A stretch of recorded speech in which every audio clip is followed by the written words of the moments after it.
All right. Hi. Thanks for joining the SOA Singapore Candidate Networking event. I am Sherwin. I will be your moderator for today's event. I currently the FWD country manager, overseeing pricing, valuations, and other key functions for few business units. I also a fellow of Society of Actuaries. Before we are getting started to the networking event today, I would like to go over some few housekeeping items. So you may type your questions into the question box. Yes, of the screens. So you may send in your question at any time during the presentations. Your questions will be collected and we will hopefully address them during the QA sessions after each of the presentations. We also have a quizzes at the end of the event to make it this interesting. The top 3 winners of the quiz will enter to an internship interview opportunity offered by Munich Re. And also, there will be an additional prize that SOA will offer scholarship for the P and FM exam fee to one winner of the quiz. Then the SOA staff will contact you for the winners in 1 week after the event. All right. So now it's my pleasure to introduce you to the SOA Greater Asia Committee member and head of CI Analytics at January, Samuel Lim. Samuel will deliver the welcome remarks and share the updates for the SOA pathway. In Samuel's current role at January, he is responsible for CI-related research and pricing initiative in the regions. He also leads the January strategies survey team, whose projects spread across several key CI markets in Asia. So let's welcome Samuel on stage. Thanks for the introduction. Let me screen first.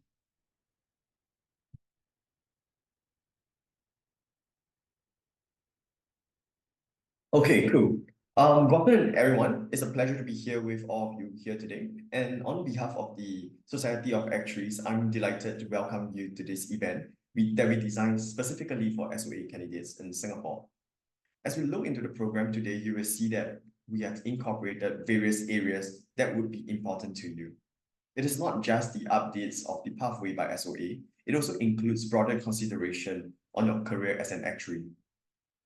Aside from providing you with the updates on the pathway, the consideration on career as an actuary has been incorporated into 2 panel discussion. So one of it that you will hear later on, which is the first panel discussion, will be focusing on exams and interviews. This session is particularly relevant as many of you will soon be navigating these processes, whether you are preparing for your first job interview or perhaps your internship interview as well. Our panelists would also be able to perhaps shed some lights into their perspective as an interviewer on what they look out for during an interview.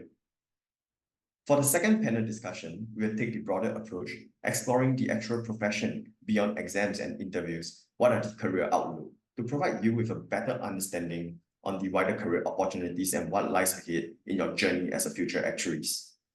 At the end of this session, as Sherwin has mentioned earlier, we have a fun mini quiz for all of you. The top 3 winners of the quiz will be awarded an internship interview opportunity by Munich Re. And therefore, please listen closely into what we have in place for our sharing today. And you might just answer the quiz for I would encourage you to think about how this changes the impact of Sorry, Samuel, I think your voice is a little bit breaking. Do you mind to repeat a bit?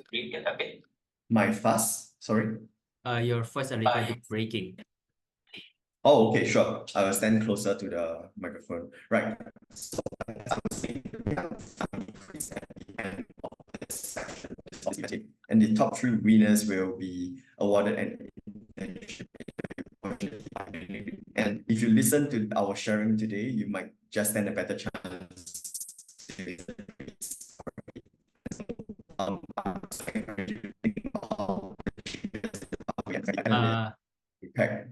Sorry. Samuel, I think the network might be not little maybe have some issues a bit. Just Okay. see whether can you say something? Maybe I can see whether it's Hello. better now. Yeah. How is Yeah, it now? now it's better actually. Okay, that's good. All right. So, which part did you lose me? I think after you explaining the the the quizzes, I think you can continue from that. Right, okay. So yeah, I think that's probably the ending part of the quiz aspect. And the next part is basically what we were going to today. So I'll just jump into the content. So for most of you or some of you, you might not know this know the industry of Society of Actuaries very well. And for those of you who might be new to this field, the roots of SOA actually dates back to 1889. It's currently the world's largest actuarial professional organization. And throughout this long tradition of SOA, we have been dedicated to advancing the actual profession through education and research, setting high standards of qualification, practice, and conduct. And this can be seen by the threefold commitment, which include education, research, and profession, as you can see from the slides. And then on the bar chart below, you can see that it basically gives us a general understanding on the distribution of SOA members and candidates around the world as of end of December 2023. We have 33,000 members and there are 34,000 candidates at this point in time. And you can also see from the chart that in terms of the distribution of the members, more than 50% of it is currently originating from the United States, with members and candidates of other regions also quickly increasing as well. As for Singapore, you can see that Singapore is grouped under the Asia Pacific, together with regions such as Brunei, Cambodia, Hong Kong, Indonesia, and so on and so forth. Currently, there is more than 3,000 members and 5,000 candidates in the Asia Pacific region. And given that the candidates currently outweigh the number of members in this region, we are also expecting it to grow. And moving on into the updates that we see today, that I'll be sharing as well. There are four main themes. One of it is on the affiliate membership, the micro-credentials. The micro-credentials are like digital badges, which I will go into deeper later on. There's also changes in the fellowship options, as well as some of the candidate resource that could be useful to you. So affiliate membership, what is this? So affiliate membership is something that is new, that is also introduced to the ASA pathway. And why is it important? First of all, it is free and it basically costs you nothing to join. You do not have to fulfill any prerequisite to join as well. There's no exams or things like that that you need to fulfill before you can join. And who are the target audience for this? In fact, you as students is one of them. We are also opening this to anyone who is interested to know more about actuarial science. So people like your parents, your teachers, or anyone are welcome to join. And what can it do for you? So first of all, there is the aspect in terms of getting you career ready. And what do I mean by this? By being career ready, it is also partly incorporating some form of knowledge and things like that for you. And with as an affiliate member, you will be able to access the digital library of videos and on-demand learning, which encompass not just the soft skill, but also the important aspects to know as a future actuaries. And in addition to that, you will also be able to get access to live events and you'll be able to ask questions to actuaries who are already practicing in the industry. And the next point is the networking. So networking without work is one important element within the affiliate membership as well. There are three different ways in which you can go about networking. One of it is to network among your peers. There are people who are learning and growing and facing the same challenge as you. So that is one form of networking. You can network with your peers. Another way to network is to perhaps to get a short-term flash mentoring. You can find someone who is already in the industry to provide such a short-term mentoring aspect. There is also the longer-term mentoring, which is the one-to-one mentoring that we have within the affiliate membership. And lastly, it also helps you to know more about how to navigate the next exam. There is the exam system, navigating exam system within the affiliate membership that you can look into. It will also help you to identify some of the VE aspect that you might be interested in. And for this affiliate membership, I would really strongly encourage if you have not taken out your phone to scan the QR code to do so right now, you'll be able to find more information at this at the link over here. And I would say just sign up for it. You have nothing to lose. And the next part to talk about is on the micro credentials. So micro credentials is something new. There are 3 new micro credentials that has been introduced. It basically recognizes significant accomplishment within SOA requirements on your journey to earn an ASA. So micro-credentials provide recognition for the skill set accomplished upon completing certain requirements, which includes those items. And it will allow you to demonstrate to your employers your level of knowledge, not just on the technical aspect, but also on the aspects such as your adaptability quotient, your emotional intelligence quotients, so which are vital to your success in the modern workplace environment. Candidates can also continue to use these micro-credentials even if they decide to exit the pathway later on. Therefore, those micro-credentials can stand to be very useful. So moving on, I will basically briefly show what is the current pathway to become an associate in SOA. And knowing that SOA is into the education aspect, SOA deliver actuarial education that anticipates stakeholders' changing expectation as well. And that's why the curriculum has always been trying to stay ahead of times to meet employer and market demand for actuarial training, as it has done so in the history and will continue to do so in the future. In particular, these changes recognize the need for additional analytics education at the ASA level, as well as the introduction of education to support training in adaptability and change, which I mentioned earlier, the AQ aspect, and also the emotional intelligence, which is the EQ aspect. The curriculum changes also de-emphasize some content and topics that are less relevant for aspiring actuaries. So how do we read this chart over here? You can still read it from left to right. The foundation, actuarial 1, actuarial 2, advanced, and your professionalism. So this is how the pathway look like. The the blue color boxes basically here represent the exams. The green color boxes basically represent the validated education experience. And the orange color over here is basically the e-learnings that you have to go through on your way to become an ASA. Whereas the last red column over here basically represent your APC course that you have to attend to become an ASA. So there are some specific sequence to keep in mind as well, even though you do not have to do each of the exams and curriculum column by column. So one of the example in terms of sequence to keep in mind is perhaps the analytic sequence. You could be going through the exam probability, taking on the VE for mathematical statistics, followed by exam for statistics for risk modeling, the exam for predictive analytics, and the e-learning for advanced topics in predictive analytics. So if you are doing an analytics degree and things like that would basically fall in line perhaps with some things that you are learning in school. So this is the analytics path, the data science pathway. And aside from that, there is also the actuarial mathematics sequence that you can think about. One of it is the exam P and exam financial mathematics. So these 2 exams can be taken in either order. Following that, you can look into the exam for fundamental of actuarial mathematics. And then you can choose between the advanced long-term actuarial mathematics or the advanced short-term actuarial mathematics to be the next one. And this sequence basically forms the actuarial mathematics sequence. So for those of you who are familiar with the older associate of SOA pathway, you might be wondering what has changed. So one of the main change is the fundamental elements from long-term actuarial math and short-term actuarial math. This box over here, it has been combined to create fundamental of actuarial mathematics. Along with that, there is also the advanced topics that has been added. That has added some new materials into the new advanced long-term actuarial mathematics and new advanced short-term actuarial mathematics. In addition to that, the exam for investment and financial markets has also been removed, with most of the topics within this exam now appearing elsewhere. So those are the few main changes.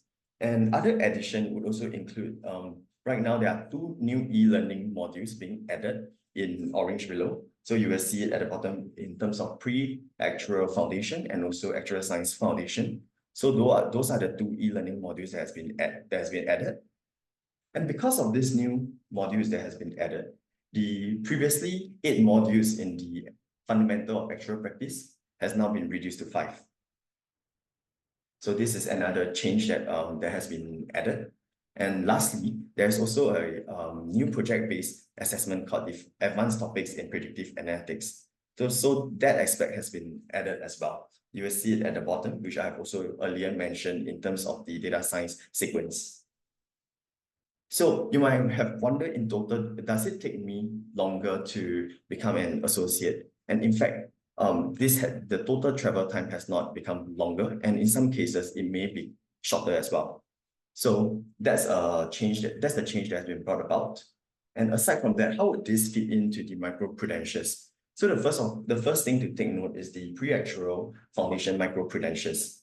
To fulfill this requirement of micro-credentials, you would have to complete 2 exams, the financial mathematics exams, the probability exams, the VEE for economics, accounting and finance, as well as the e-learning for pre-actuarial foundation, which will equip you with the AQ and EQ that I was mentioned earlier. The next micro-credential that you can get is by fulfilling the second column over here. So it basically adds analytics and the basics of actuarial techniques to the component of pre-actuarial foundation micro-credentials. And along with that, it also introduced more element of AQ and EQ training as part of the e-learning in actuarial science foundation module. Those holding this micro-credential are equipped to work alongside actuaries in the technician role. And many organizations would employ such technicians, and with these micro-credentials basically provide recognition that the candidates would have those skills. And lastly is the data science for actuaries micro-credentials. This basically comprises of 2 exams. One of it is statistics for risk modeling, predictive analytics, as well as the e-learning component, which includes advanced topics in predictive analytics. One thing to note is that this micro-credentials does not require any VE credits to be attained. So this is something to look into, especially if there isn't any VE credits for you. And this is a very quick way to get a micro-credentials. And moving on, just to sum up, what are the micro-credentials that we have? Those are the 3 different ones: pre-actuarial foundation, actuarial science foundation, data science for actuaries. They are all part of the current ASA pathway. You will get a digital badge to show your progress, and also it helps to signal to your potential employers that you have mastered the curriculum required. So feel free to scan the QR code here as well to get more information on it. Cool. So on the next part is the FSA options. So for the FSA, there has also been some change to it. So for the FSA, there's a redesign of it, and the new scheme will be implemented in the fall of 2025. There will be enhancement on it. And what are the change? So there will be more frequent exams and faster grading. What do I mean by this? In the past, it takes about 11 weeks for turnaround time for grades, and right now it will be shortened to about 4 weeks. And also at the same time, for high demand courses, it will be there will be exam offered 3 times a year. So right now it's about 2 times a year, and it will be increased to 3 times a year. And the next improvement is the exam feedback. There will be detailed score report available. For candidates who are close to the passing mark, there will also be a personal written feedback option for them. And the third part is improved syllabus and source materials.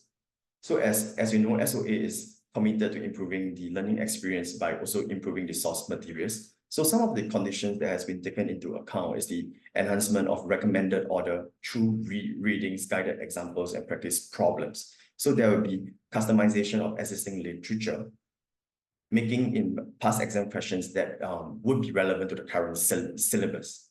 So this approach will help you to connect with the material to essential learning objective better, and thereby making your study time more effective.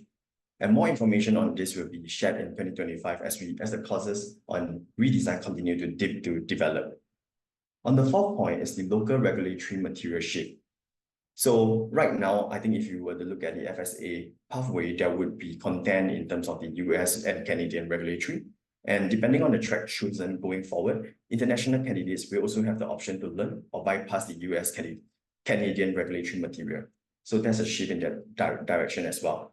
And lastly, in terms of the flexible pathway, on the FSA right now, you will have to choose a track that you are associated with. Typically, it would be life track or maybe the group health track. And going forward, there would be a flexible pathway in the sense that you can choose the exams and courses that are more aligned with your own personal career planning. So there could be cross-practice type of courses such as strategic management and things like that that you might be interested and you are able to take that in the future. So aside from the redesign of the FSA program, the SOA also provide candidate resources. So what do I mean by that? SOA being a global organization, it also has covered many different other markets. The Asia editorial team developed the Asia content articles through the Actuary magazine. It shares basically expert perspective in profession, technical knowledge, and volunteer experience in Asia. So you can see on this slide over here, there are four different sharing. The top left is basically the sharing in terms of the insurance market in Korea. It explores recent development, opportunities, and challenges. On the top right is basically changes and opportunities and challenges in Japanese market. And the bottom left is for the Indonesia market. So you can see they are sharing across development in different markets for you to enrich yourself, not just from the exam materials itself, but also to learn what other markets are currently doing. And aside from looking at other markets, there is also the need to keep up to pace as to how the world is changing as well. So AI has also been very popular. You can see that the SOA is also producing content in terms of the benefits of AI while avoiding unfair bias in the article over here. It has application in DeFi, InsurTech, and traditional insurance. So this is something that is so quite interesting to read about. So if any of you are interested, please feel free to scan the QR code and you will be able to have a read of that. And lastly, if you have any other general inquiries that you would like to ask, feel free to email to the customer service at soa.org. If it's any education-related questions, you can also email to education@soa.org. If you want to find out more about what SOA is doing in Asia, you can also email to apac@soa.org. So these are the 3 different emails for you to take down. And also for the information presented earlier, you'll be able to find it on SOA website. And we do also have other 2 groups over here that you can scan the QR code to join. So one of it is our Asia linking group. And also at the same time, when we have events and things like that, where we also post it on the Asia Facebook group. So take some time, scan the QR code, and join us if you can. And that's basically the end of my update. Back to you, Shane. Thanks, Samuel, for great presentations. Yeah, so now it's time for Q&A. But however, I don't find any questions from the participants. We are still opening the questions. So if you have any questions for Samuel, definitely feel free to add the questions in the box. While waiting for the questions, let me ask you a few questions, Samuel. So who do you think should register for the affiliate member?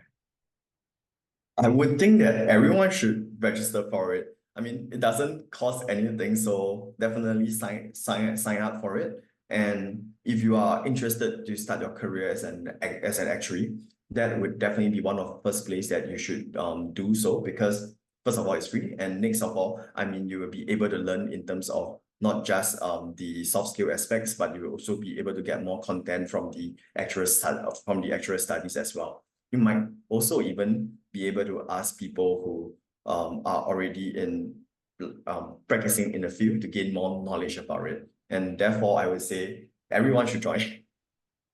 I see. That's great. So you also ask your friends who asking what is actuary is to register the affiliate member?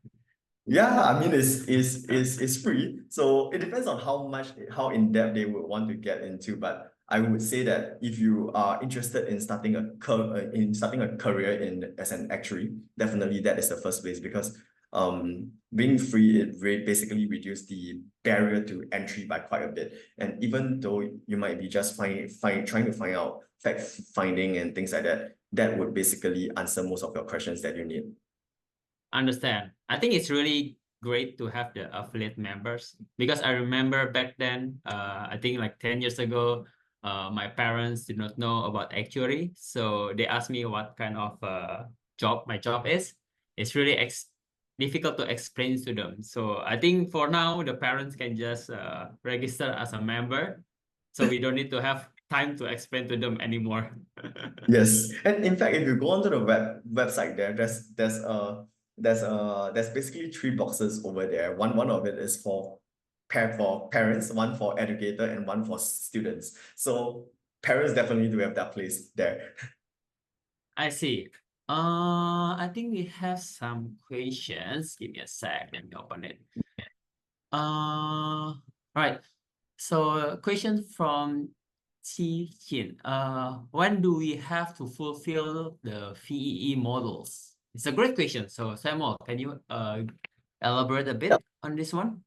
Definitely. So for the VE modules itself, first of all, I mean, it depends on whether do you have to fulfill it as a module, or perhaps your school courses already cover it. So if you go on to the SOA website and you search the VE modules itself, you might be able to find your school having some of the modules as part of the VE modules already. So if you can see it there, then perhaps that's the first place as in to your question as to when do you have to fulfill it, you have already fulfilled it as a student.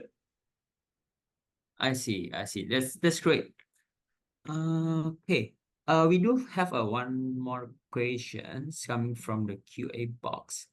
Okay. How can participating in this help me to impact my community? I'm trying to understand this question. So is it become like how what is the impact to community by being an actuary, or maybe we can go with that? Yeah, I think it depends on how the community is being defined. If the community itself is being defined as people around you and things like that to make a more well informed decision in terms of your career path. I think by participating in this, you will gain information into what perhaps people who have started out as aspiring actuaries, what their job scope are, what you'll be doing in your work. So that would help you to make informed decision in terms of your career, and for your community, they would also be informed as to what you are entering into. And if your community are friends and your current schoolmates that are also deciding on what career path to make, your information that you gain from this affiliate membership could also help them as well. Yeah, that's I how I see. inferred from the question, and I hope that answers it. Yes. I don't see any questions yet. I think we still have some time for you to answer a few questions. So, do you think who should register to the micro credentials? I mean, in general, everyone. And if the micro credentials are there, as in like when you are doing your ASA pathway, I think you would then definitely have it along the way. So for those who have the relevant components in the ASA pathway, you will definitely have those micro credentials. I see. So everyone can get the micro credential for students who are in the ASA pathway, right? So That's why right. not to have the credential while you're also taking the exams, right? That's right. Yeah. Okay. Right. I think we can ask one more questions to you before we move to the next sessions. When will the FSA redesign to be effective?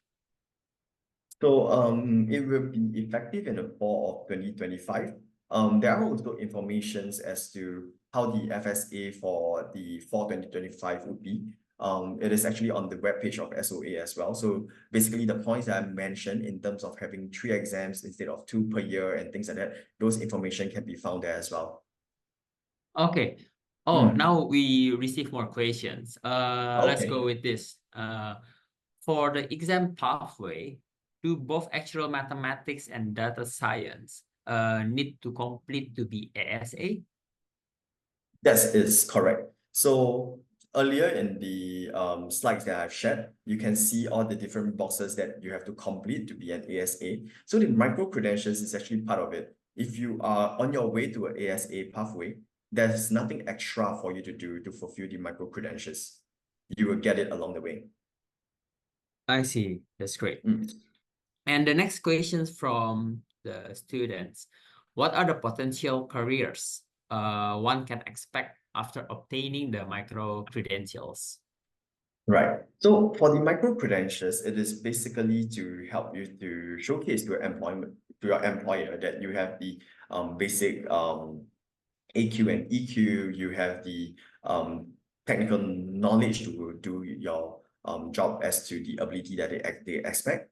So by completing the micro credentials, you would then be more into the technical type of role that you will be looking at. That said, if you are talking about potential career in the longer foreseeable future after you qualify and things like that, I think our second panel discussion would be able to answer that question pretty well.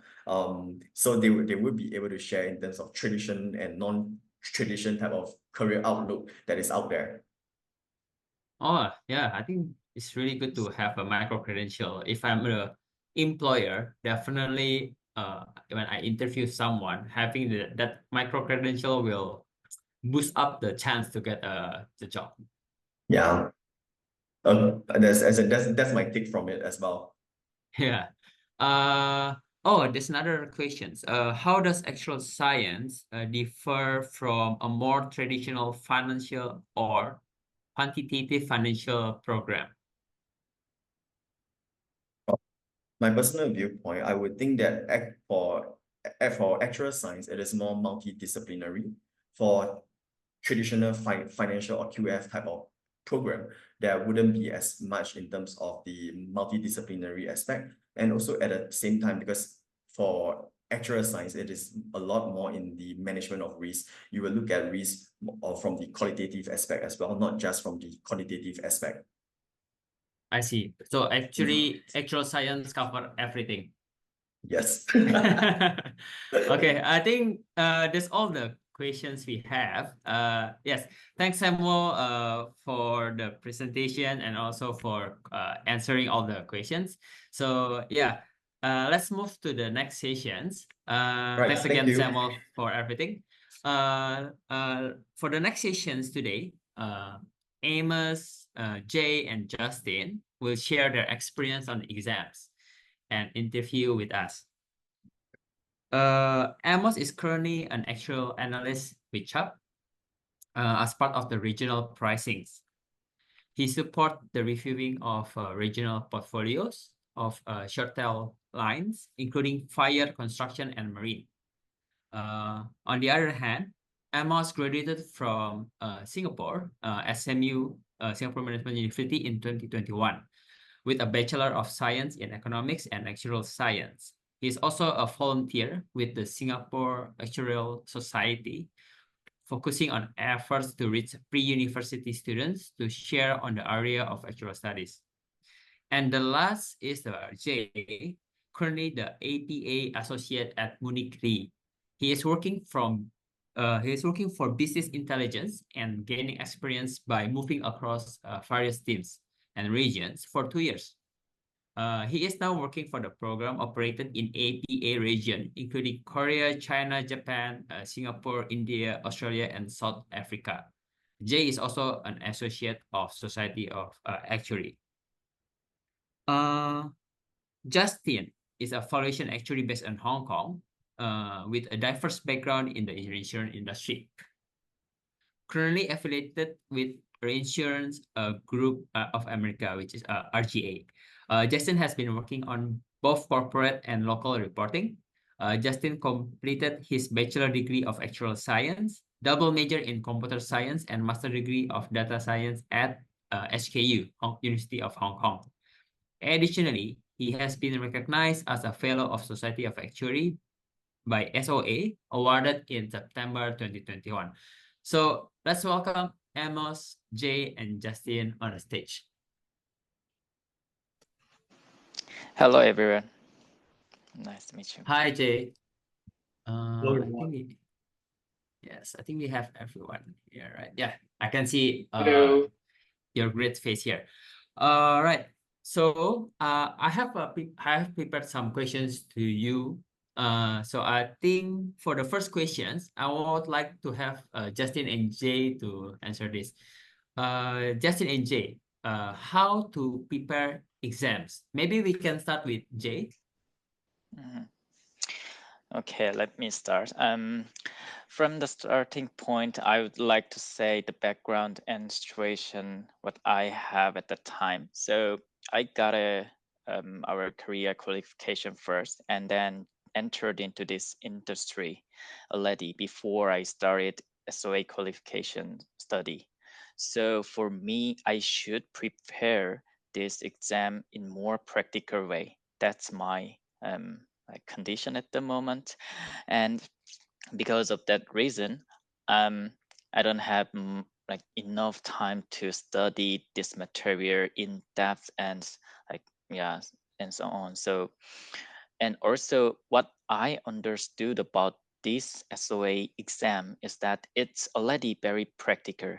So there are two ways of exam that we have. So one is the exam that request us require for the in-depth knowledge of the topics and materials, and we should understand what is the background of this calculation formula. But on the other way, it's also important for that exam that understanding that background knowledge and the history, something like that. But also in the practical exam, I think it's very important to have a good calculation skills, and the exam requires us to do that calculation or formula in a efficient way. So for those exams, that kind of exams, I think do the practical way for your exam is much better than just look at the materials again and again. So I tried to start earlier to solve the practical exercise first, and then I found that some points that I missed this understanding, missed these topics, then I go that topics again and then study that in depth. So we have a variety of topics in our SOA exams, so we cannot fully understand all the topics in one exams or few exams. So for my understanding, it would be better to go to the practical exam earlier than you expected, and then you can check what topics is your weakness. Then you can study that more. Then I think it would be better for you to prepare this exam in the efficient way. So that's my way I have done for preparing the exam. How about you, Justin? Great, Jay. Yeah. So I think it's good to understand from Justin's point of view. Sure, thank you. Thanks, Jay, for the invaluable experience you just shared. And I would like to give some generic steps for helping you to get prepared for the exams. And for me, the first step is really to understand the exam structure. Also, that's very maybe in various formats. So maybe multiple choice for the exam P, and for some exams, they're in a more written format, some take-home exams. So the first thing to check is the exam structure, and also about the scope of that exams. And each exam has its own syllabus published on the SOA website. So you could always encouraged to check the latest syllabus on the website. And after be clear about the syllabus, I would say the next step is to create your own study schedule. So to plan your study time efficiently, as you may have your, you also need to focus on your, say, your college study, and even your working, you need to focus on your work. So how to balance the time between preparation for SO exams and our other tasks, it is very important to plan ahead. And obviously, you could either make sure that you allocate specific hours, maybe on a daily basis or on a weekly basis, that you're going to dedicate it to the study, and make sure that you really start well in advance of the exam date. And also to prepare the exam, I think the study material is also very important. For every exam, SOA will publish a list of suggested materials for you on the syllabus. So you could check the recommended textbook, some study materials, and also other online materials, such as the practice and past papers published by the SOA. These are very valuable, very useful materials that you could rely on, because those papers and exams are real exams. So you could get a taste of what a real exams looks like, about how difficult it is, how the papers are constructed. So very useful materials. And you could also use these kind of previous exams questions as your mock test, so that it also helps you to manage your time during the actual exams.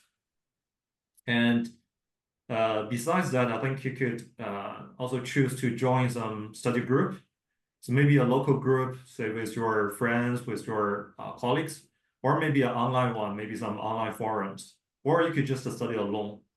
For myself, for most of the exams I took, I studied alone, because I think that it helps me to really learn and study at my own pace. So just to pick the format that really fits, if you think fits you well. And lastly, I would say is to always review and always revise, because the SOA exam is very challenging, and the scope is, they always cover a lot of topics for every exam. So always review what you studied and try to enhance the areas that you feel less comfortable with. And the last tip I want to highlight here is that stay healthy. Make sure that you get enough sleep, you eat well, and take some breaks during the study period. So don't really exhaust yourself, because I think that keeping health is more important beyond all awareness during the COVID period. And lastly, I would say that the preparing for every SOA exams could be very challenging, but with the right approach, I believe in you that every one of you will succeed. Thank you. Thanks, Justin. I think, yeah, definitely the second last point is very important. Stay healthy, right? So if you are not healthy when you're taking exam, I think you will be very distracted, right? Yeah. Actually, I was to have a follow-up questions. How do you prepare? Is there a different preparations when you do the ASA exams and also the FSA exams? Probably, Justin, you already an FSA. Is there any like big difference between ASA or FSA exams? Very good question. So personally, I think that it's quite different. About first is that the exam format is quite different. For the preliminary exams, they may be more multiple choice or some small take-home exams.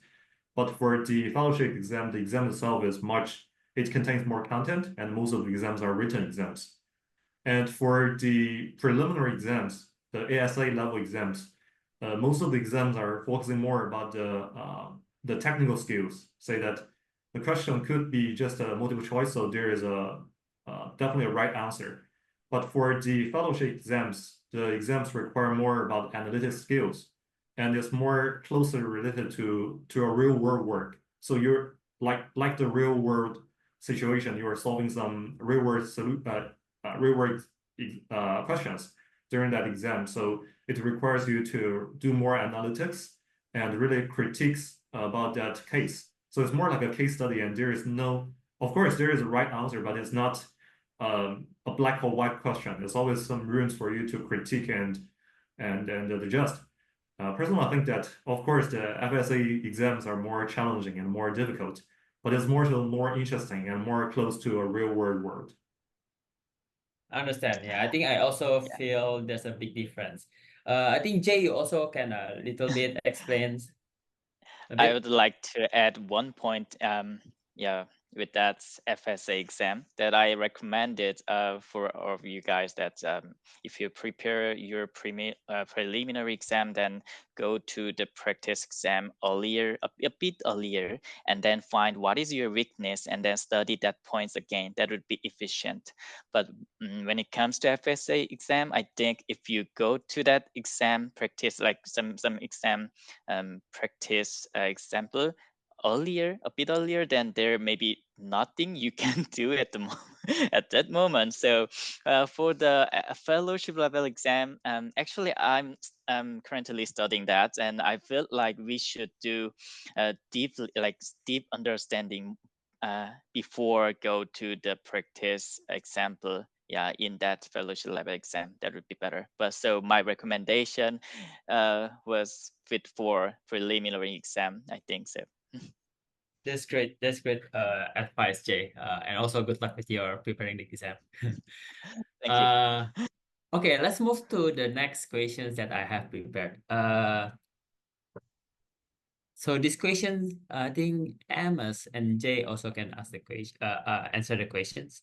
How to apply the theoretical knowledge to practical problems from the study. So probably Amos can start first. Hi. Can you hear me? Yes, I can hear you clearly, Amos. Hi. Great. Okay, thanks for the question. Yeah, so yeah, whenever we're taking exams, be it actuarial exams or school exams, there's always that question of how relevant is whatever I'm studying to whatever I'm about to do, right? So I think the truth is that the SOA exams, they prepare us for a kind of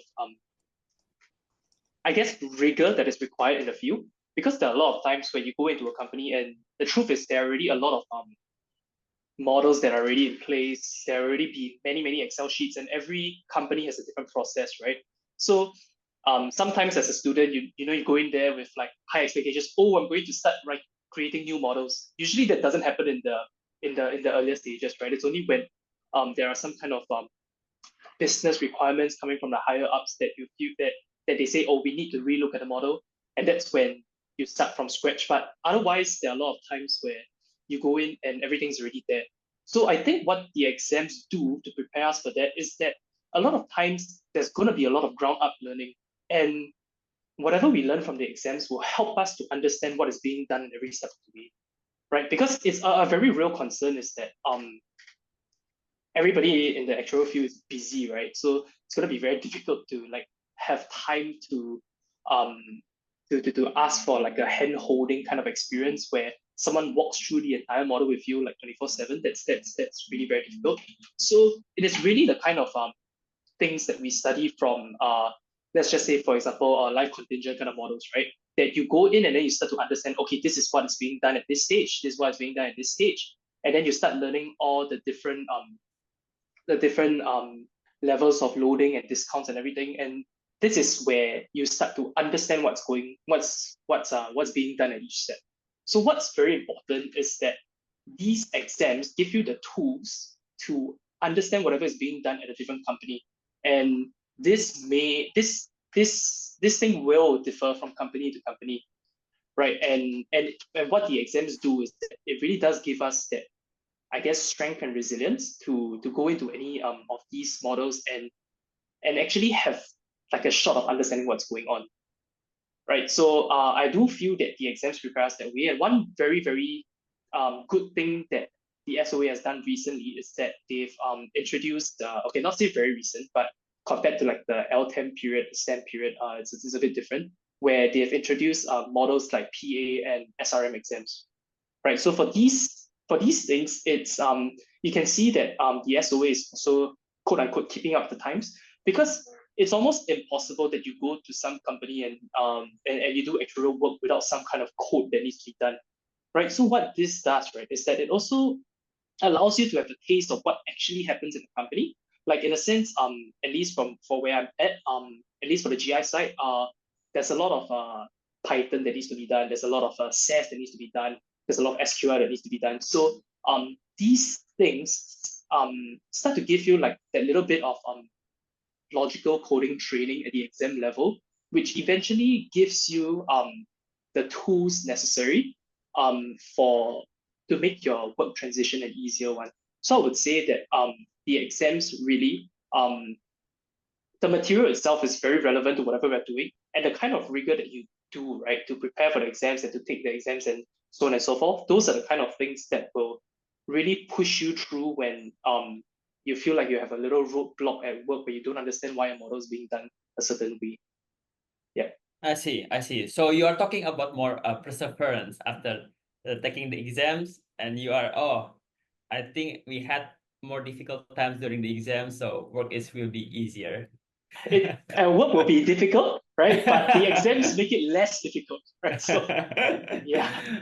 Actually, I also just want to add a bit about the theoretical knowledge. So I have some experience because I'm reviewing countries. So I'm using the theoretical knowledge that I received when I studied the exam. For example, I use the modified durations to understand the sensitivity. So for example, my CFO asking me some questions in the meeting directly. I know the modified durations. I know what they ask, like, what will be the implication if the interest rate rise by 10 bips, right? So I can use the theoretical knowledge that I studied. Within few minutes, I can answer them in the meeting. So I would say the theoretical knowledge is very important, that you really need to hone it when you are having the exams. Okay, so probably Jay, do you want to add something to these questions? Yeah, I think Amos already point many good things to balance the practical things and our knowledge. But I can add that some points that when you start your work, there will likely already be templates and tools created by your colleagues. So no worries about that.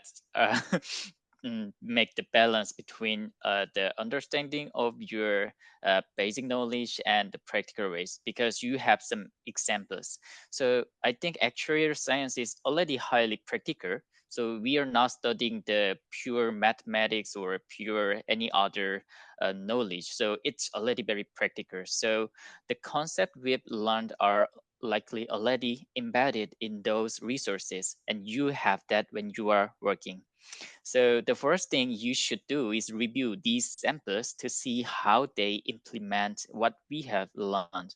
So the key is to always keep in mind that the knowledge we have given is integrated into every templates and tools that you are facing with.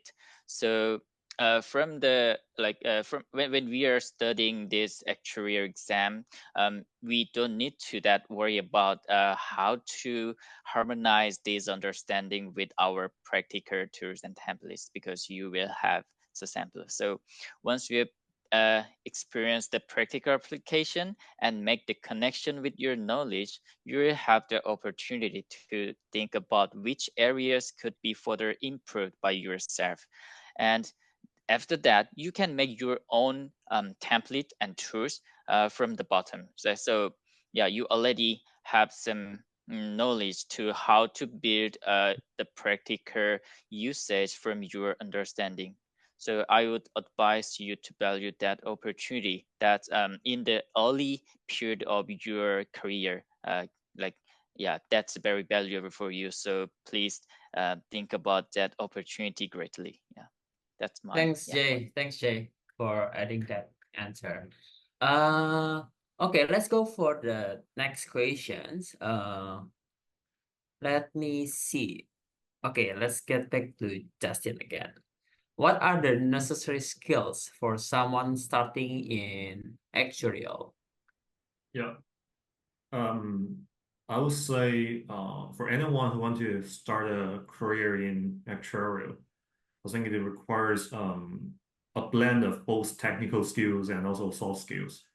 I think for the technical skills, there's no doubt, right? And Amos just share a lot of insights about that part, to have how important the strong technical knowledge itself it is. I think to me that the technical skills are like the foundation or backbone, and the soft skills are the ones that could really showcase yourself and help you to gain more from the job. So let's talk about one by one. So first about the technical part, I would say the problem solving skills are very important. So as we are actuaries, we need to analyze very complex data and try to determine, say, determine the risk, and I would say determine some factors, right, from all this data. And the technical skills helps you to solve these kind of complex issues. So this is the first sign to have the problem solving skills. And more specific for the technical skills, you could think about some math skills, say that calculus, statistics. These are like the foundation things that help you to quantify the risk. And also some computer skills, because nowadays the technology is really evolving, right? So get familiar with the programming language, as other guests also mentioned something like the Pythons, so VBA, SAS, all those kind of programming language that will also help you to your job. And also some modeling softwares. I understand you may not be access to those softwares during your university studies, but you could still you could learn it on job. So such as some very professional software such as Profit, SAS for some live pricing. These are some live pricing tools. But more important than that, I think the soft skills really shapes you who you are and how you work. So talking about soft skills, I think a few areas you could think about, such as the knowledge of business, your business sense, because the technology part helps you to solve the problems, but understand the problems, how to deliver the kind of the answers you work out. I think it requires your understanding on the financial principles and the whole whole business operations. So that is very important. And the second soft skills I want to highlight is about the communication and your interpersonal skills, because having the solution is just the first step, and how to explain the complex concept to non-specialist, obviously that's very important, because you when you really work full time, you may not only work among actuaries, but you may also collaborate with other teams such as IT functions, marketing functions, and other business functions. So how to explain our complex concepts to them is very important, and let them to and also present our findings very clearly. And another thing could be the I would say the attention to details, because the issues, or say the problems we are solving now are very complex, and it's not, say, a simple math that could solve, right? It requires a lot of steps. So how to assess and guarantee the quality of your work, that is very important, because you will be most of times you will be part of the project. So how to ensure the accuracy in the calculation and the reports, that is very important. And that's also, I think that's also why actuaries are very reputed jobs, recognized by others, because actuaries are very precise and attention to details.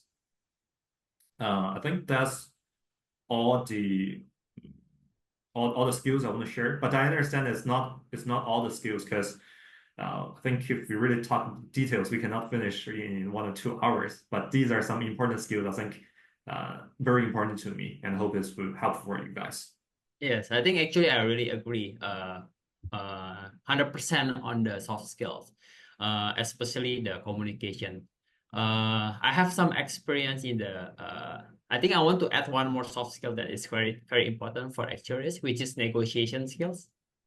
I think negotiation skill is very important to find the middle way, because I think most of the actuaries are quite risk averse, right? Because we are the risk managers. On the other hand, the CFO or the marketing or the product team, they are very aggressive, right?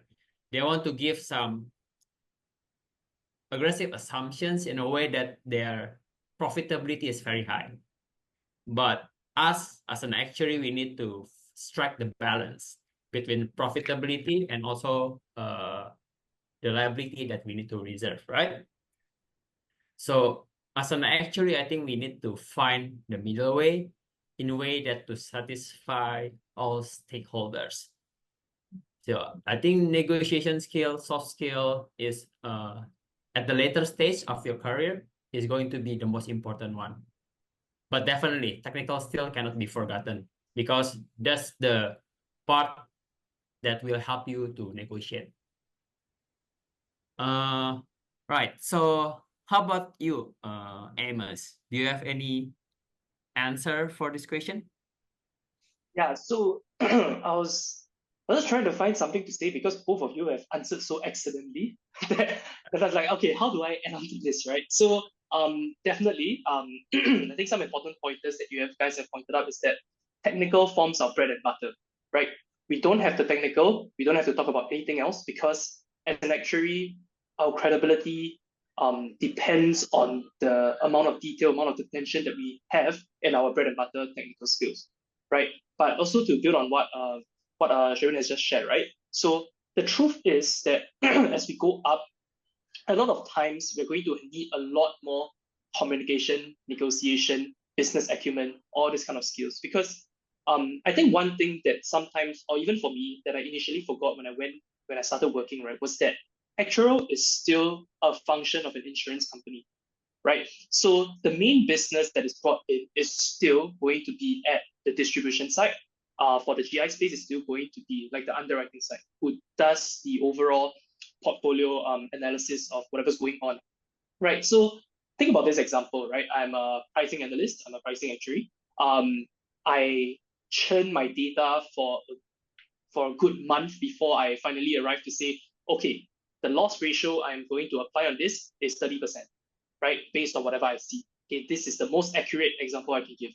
And then from that point on, I present to my underwriters, okay, in order to go forward from here, we need to set a 30% loss reserve, 30% loss ratio, right? To form our combined ratio. And then they come to us and say, we can't do that. That's too high.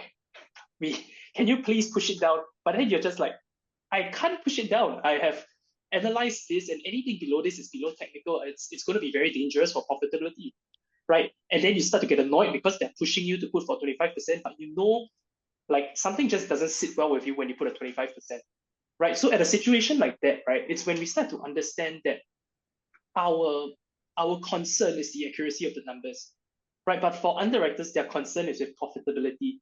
So for us, what it says when we put a 30% is that this is the most accurate number that we can give, and this is the truth, right? But for underwriters, a 30% means that whoever's the chief business that's looking at them will just tell them, I'm sorry, this product is not profitable.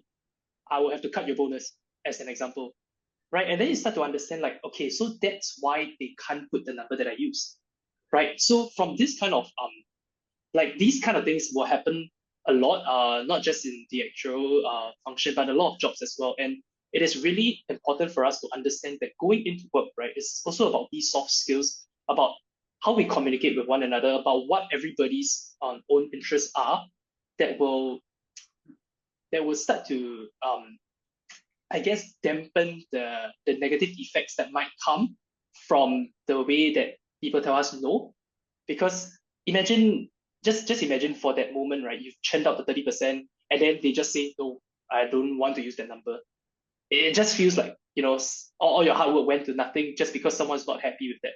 And to top that off, it's not even technically accurate, right? So I would say that as we start working, not just the first few years, but as we go up, right, in terms of seniority and experience, these would be the kind of problems we'll start to face, right? So just go in with eyes open to know that in the working world, technical expertise is but one very important area, but not everything.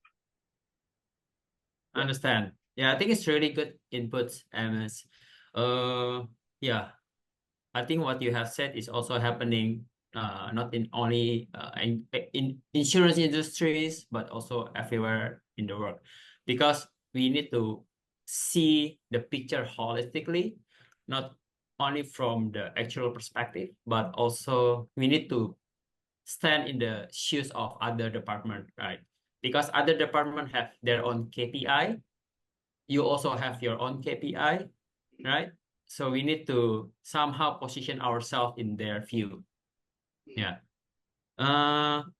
Just want to check, Jay, do you have any experience from your side? I think you guys already point all of the important things. Yeah. So yeah, actually, I will add my points in the next question. That'll be Okay, better. then I will give the question to you for this one then. How Yeah. to stand out as an interns or fresh graduates in a workplace environment and improve our employability for future employers? Yeah, I passed my answers to these questions because this could also tie into the third question. No, because the skills we need are ultimately what the employer or manager wants to gain from us. So yeah, to add that point that when it comes to the workplace or for employment, I always emphasize the importance of addressing our weakness. It's not our strongest. Employers often have concerns when they consider hiring. They already assume that actuaries are better at math, statistics, and computer skills than the average person.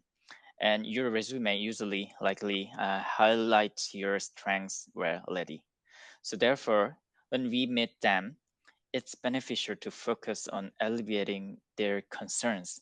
So typically when they think about actuaries, they worry about things like a lack of soft skills, including social skills or difficulty working collaboratively.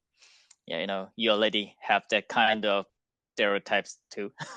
So since they are looking for someone they can work with, they looking for someone very specialized in this industry and market and knowledge, but also they are looking for someone they are working with. That's very important point. So it's important to show them an open attitude and reassure them that your social skills are strong. You can collaborate with them. You can collaborate with underwriter, client manager, and also your boss and any others in your company. So I would like to point that, and this will not only improve your employability, but also have you secure a better position within the workplace, I think. Yeah. So collaborative is the key point on your answer. From my side, if I'm employer or if I'm manager, then I think it's really important, and it's more and more important nowadays too. Yeah, I think I agree. I don't want to hire someone who are not collaborative, right? That's for sure. Yeah, someone who are really good at understanding of the this knowledge, but don't tell anything to us. I think you have some experience on it already. No. Yeah. Okay. Yeah. How about Justin? Yeah, so Jay has already provided a lot of good inputs, and I would like to supplement a few. So I would say network actively, I think is very helpful point. So you could attend some industrial conference, seminar, webcast, whatever event it is. Join. I think it's not only we could learn the academic part from those events, but it's also networking itself can help open the doors to different opportunities and mentorships. And additionally, I would say that stay updated with the industry trends. I think maybe as a fresh grad or maybe when you take an intern, you may think that, oh, latest development in the industry may be too far from you. But actually now I think it helps you to understand what's really happening in the industry, and this also shows your commitment to continuous learning and adapt to the new world, because the business environment is always changing. It's not it's not static. And another thing is that during either your internship or your work, I think seek feedbacks and improvement actively. I understand that it may be a little bit frustrated if you may hear some some bad feedbacks, or we say some criticisms, right? But I would say that those kind of constructive criticisms really helps you. It helps you to improve your performance in the future. So be open to all the kind of feedbacks, whether it's a good feedback or negative feedbacks. It all helps you. And also, there are also some obviously feasible ways to improve your employability. I would say such as the exams you take and the certificates. So progress more SO exams and obtain the certificates, because these are the marks you could put on your CV to show that, to demonstrate that your dedication to this and your expertise in the fields. And also, as Jay just mentioned, that collaborate with your colleagues, so work more on projects. So it helps you to not only say that applies your skills or knowledge, but through all those kind of projects, you could also learn a lot from your other teammates. Yeah, that's all I want to add. I see, understand. I want to highlight a bit on the networking. Yeah, definitely networking is important. Actually, I got both my previous job and my current job from networking. I asked my current network, oh, do you have some openings? And they have. So I think what Justin mentioned about the networking is really important. So whenever you meet someone, try to be nice with them, try to talk, try to understand what they are doing. I think they will be more appreciated, and then they will remember you. Yeah, that's a really good point, Justin. Amos, do you have any input for these questions? Yeah, I think just two very quick points. One is the first is to touch on what Jay has shared on like a working relationship with your manager, right? So I think what's very important is that yes, you might have a style that you are used to working with, but at the end of the day, the quality of work is also dependent on the relationship you have with your supervisor, your manager, right? So a lot of times, it's going in with that openness to learn, right, and also being malleable such that you can become that team player that that they require, right? So that whole point of collaboration. It's great if you're great at what you're doing, but it's horrible if you're great and don't tell anyone. Just to repeat what Jay has shared, right?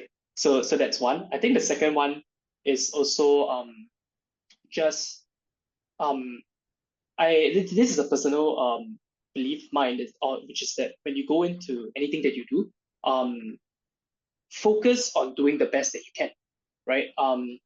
Don't think so much on, oh, am I going to impress anyone? Am I going to leave an impression? If I do this, would it make me look good? So on and so forth.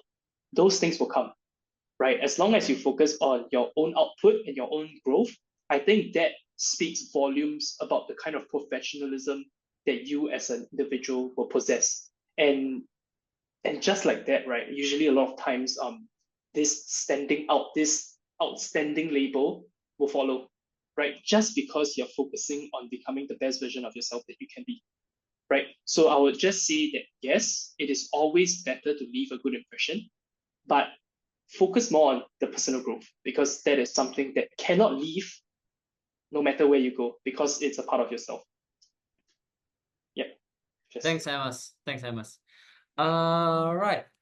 I think I already asked all the questions I want to ask to you guys.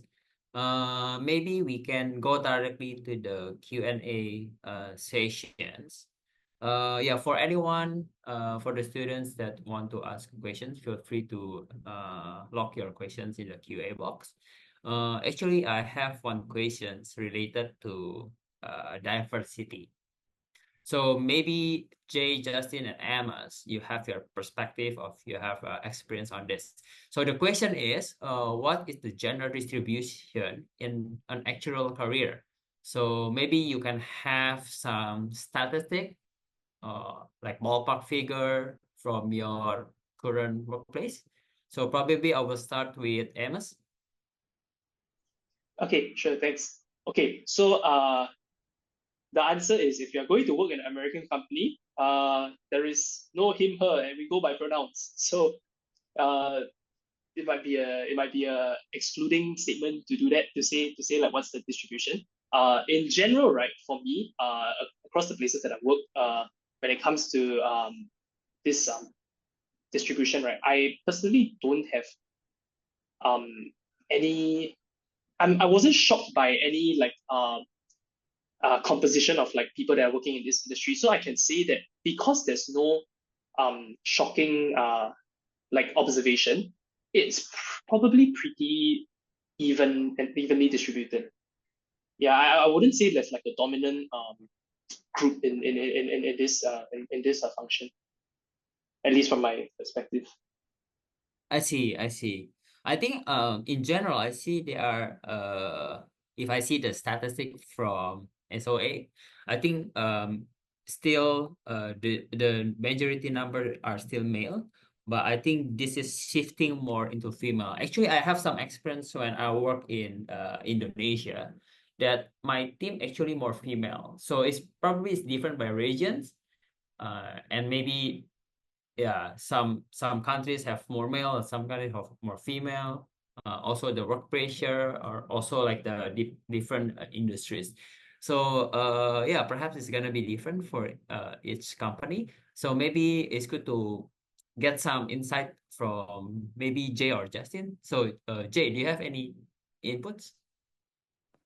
I can say it's really up to the company that you will work. So because I started from Korean company, Korean reinsurance, and now I'm in Munich Re, it's global company. So I felt it's very different between two company. Because when I was in Korean Re, most of employees were Korean. So in the racial diversity, it's not that good shape, but also as nowadays it's more and more gender diversity in the company, even in Korean Re, but in the past it was not that good. So yeah, so when it comes to the company in Korea, I can say it was not that good, but it's getting better and better. So now you don't need to that worry about that diversity. But when I came to Munich Re, I already knew that it's global company and there may be diverse colleagues in the company in office, and I saw that really. So here in Munich Re, there are many international colleagues. Even I'm in Munich now, and I'm in working in Munich office. But here there is not many. There are many German, but also there are many international colleagues here from China and also Korea and Japan, Singapore too, Hong Kong. So and also when I went to our Singapore office, it's really diverse office. So you don't need to worry about your any thing related to the diversity. Your gender is not matter, your racial is not matter. So the only thing matter is your working skills. So yeah, so it's really up to your company, and I can say that actuarial science make you global. It's really global knowledge, right? So our industry is global industry. Like insurance can local insurance, but also you can do insurance in globally because it's finance. So yeah, it's up to you and it's up to your choice of company. Yeah, that's my answer. I see, I see. I think the point I can get from you is as long as you can work, the company will love you. Yes, right. How about you, Justin? I pretty agree with Jay that gender is not an issue for an actuary. And for my personal observation, I would say the gender distribution really varies by companies. And for the function, the company I'm working in and the function I'm serving, the valuation function, we have a quite even distribution among male and females. Yeah. Okay, great to know. Great to know. Right. So let's see if we have any other question from the box. I don't think I have. All right. I do still have further questions for you guys. Let's see. How to pick the flexible path after SOA 2025 new policies? So maybe I ask these questions to Justin. Sure. First, thanks for the question. And talking about the flexible path, I think it mainly affects the FSA pathway. I think for this flexible path, it's a very good chance comparing to the traditional path, because in the traditional path, you could only pick specific fields and you need to follow the whole path to have your FSA credential, which means that if you pick the life, you could only take the life course. But I understand now that the world is, for a real world, for most of the time, you not only need the life skills, but also need to other skills such as investment skills if you're working, say, for ALM function or other functions. So I think it gives candidates more flexibilities to pick at their own preference. So I would say that it's if I have the chance to enter this path again, I would say I would pick the courses that I would like to explore and that could benefit for my work. Thank you. I see. Any input from you, Amos or Jay?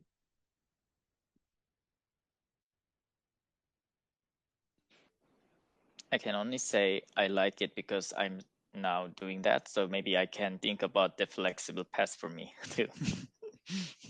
Can you elaborate more what flexible path you are taking now?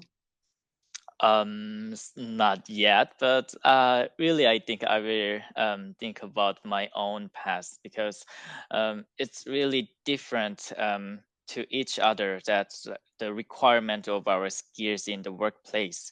So I'm now working in PNC side too with Amos, and I was working in the life and health side too, but the requirement is quite different, I feel like. So maybe I can bit more modify my path to show my to seek my better career now. I see. Mm. Do you want to add anything, Amos? Yeah, just very quickly. I think two main things. The first is it depends on what you want to do, right? So if eventually you want to do valuation, correct me if I'm wrong, right? But in general, valuation just requires you to have a fellowship, right? Doesn't quite matter which one you go for, as long as you are a fellow and as long as your local company, wherever you're working in, recognizes that fellowship according to that country's credential systems, then valuation is good for you, because what is required of the FSA, regardless of what track you are doing, is that they need you to have the authority to sign off, which in places usually just requires a fellowship. Which then comes to the second point, which is on your own personal interest, right? Because in a lot of times, all these tracks offer you personal interest for your own learning, as well as to delve into industries that you might be interested in.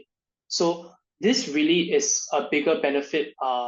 The way I see it, it's a bigger benefit for yourself, because you get a little bit more exposure in the different ways that actuarial studies can be applied to different industries other than insurance, right? So yeah, it's really just two things, which is interest and whatever you want to do.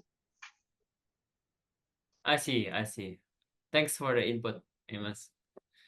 All right. I just want to check if there's any questions from the students. Seems not. Okay. All right. So if that's the case, then I will ask maybe one last questions.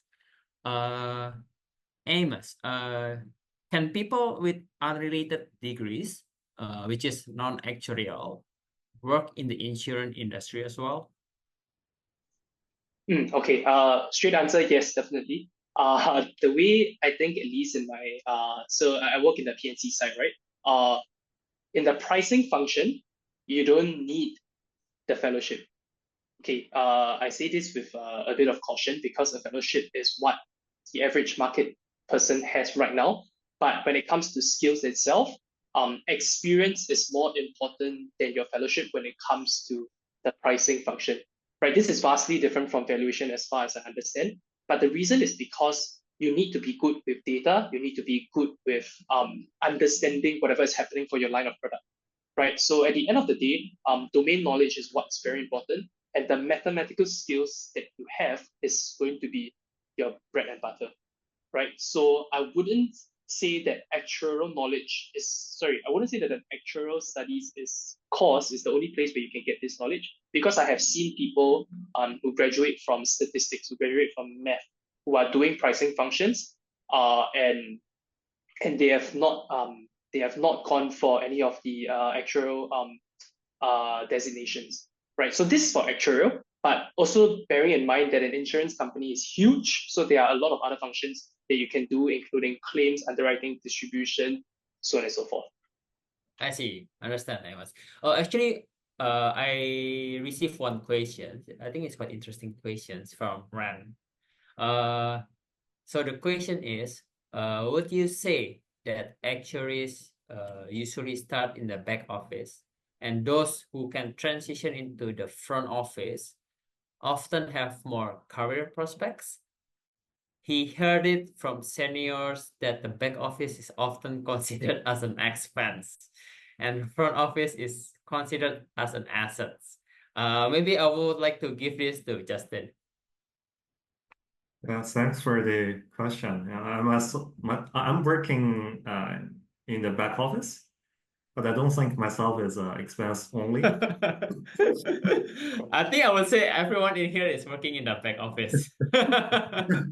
And definitely we will not say we are an expense. Right. I would say that even we were working in back office, but we are also a very important foundation for the company, for the corporate. Because working in back office doesn't mean that we just say receive files, we send out files. It doesn't mean that, right? I think it also what we are more focusing on more like the kind of monitor the financial health of the company and to provide insight about the company's operation. And you can imagine that if the company is not in a healthy position, right, without the effort from the back office, the front office cannot make any new business, because we will be kind of regulated by the insurance authority, right? So I'd say that back office and front office are equally important. Yeah. Yes, I agree. I think I don't want to make a division between a front and back office. We work as one, right? Yeah. Because I think both front or back, no matter, they are still need to work together to achieve the company's objective. Okay, I think we can end the session here. Thanks again, Amos, Jay, and Justin, to have the panel discussions. So, and also the audience who have asked the questions. So let's move to the next sessions. Once again, thanks, Amos, Jay, and Justin for the sharing of the informations. Thank you. Right. Thank you. Thank you. Thank you. And then for the next sessions, we have a career outlook about, oh, yes, we have the panel on career outlook. So the presenter for this session is Evi. Evi is the Chief Business Officer of Life and Health Digital Solutions, covering regions including Asia, Pacific, Middle East, and Africa. She is based in Singapore. In her role, she oversees business development, client management, risk implications, and project implementation for digital-related projects. She joined Munich Re, Singapore in 2015. Evi is graduated from Georgia State University in Atlanta, and she is a fellow of Society of Actuary, FSA, FSAS, the Fellow Society of Singapore. The next presenter is Robin. Robin is the senior client partner at Partner Re Life and Health APAC, where he oversees the sourcing and the development of new business opportunities, manage client relationship, lead strategic initiative across the Southeast Asia market. Before joining Partner Re, Robin held various roles in pricing, product development, and distributions with both insurer and consulting firm. Robin has been an active member of the Singapore Actuarial Society, previously serving as the chair of the Life Committee. Robin is a FSA, CFA, and CFRM, and also Sarah. And then the last presenter for the sessions is Victor. Victor is the Chief of Staff, Asia Pacific at RGA. In his role, Victor supports the head of Asia Pacific on strategic planning and execution of key organizational initiatives to deliver on RGA APEC objective and targets. Prior to RGA, Victor was the chief actuary APEC Life and Health for another global insurer. Victor is a longtime volunteer of the SOA and has served various projects and committees. Currently, he is a member of the SOA Greater Asia Committee and the Joint Risk Management Research Team.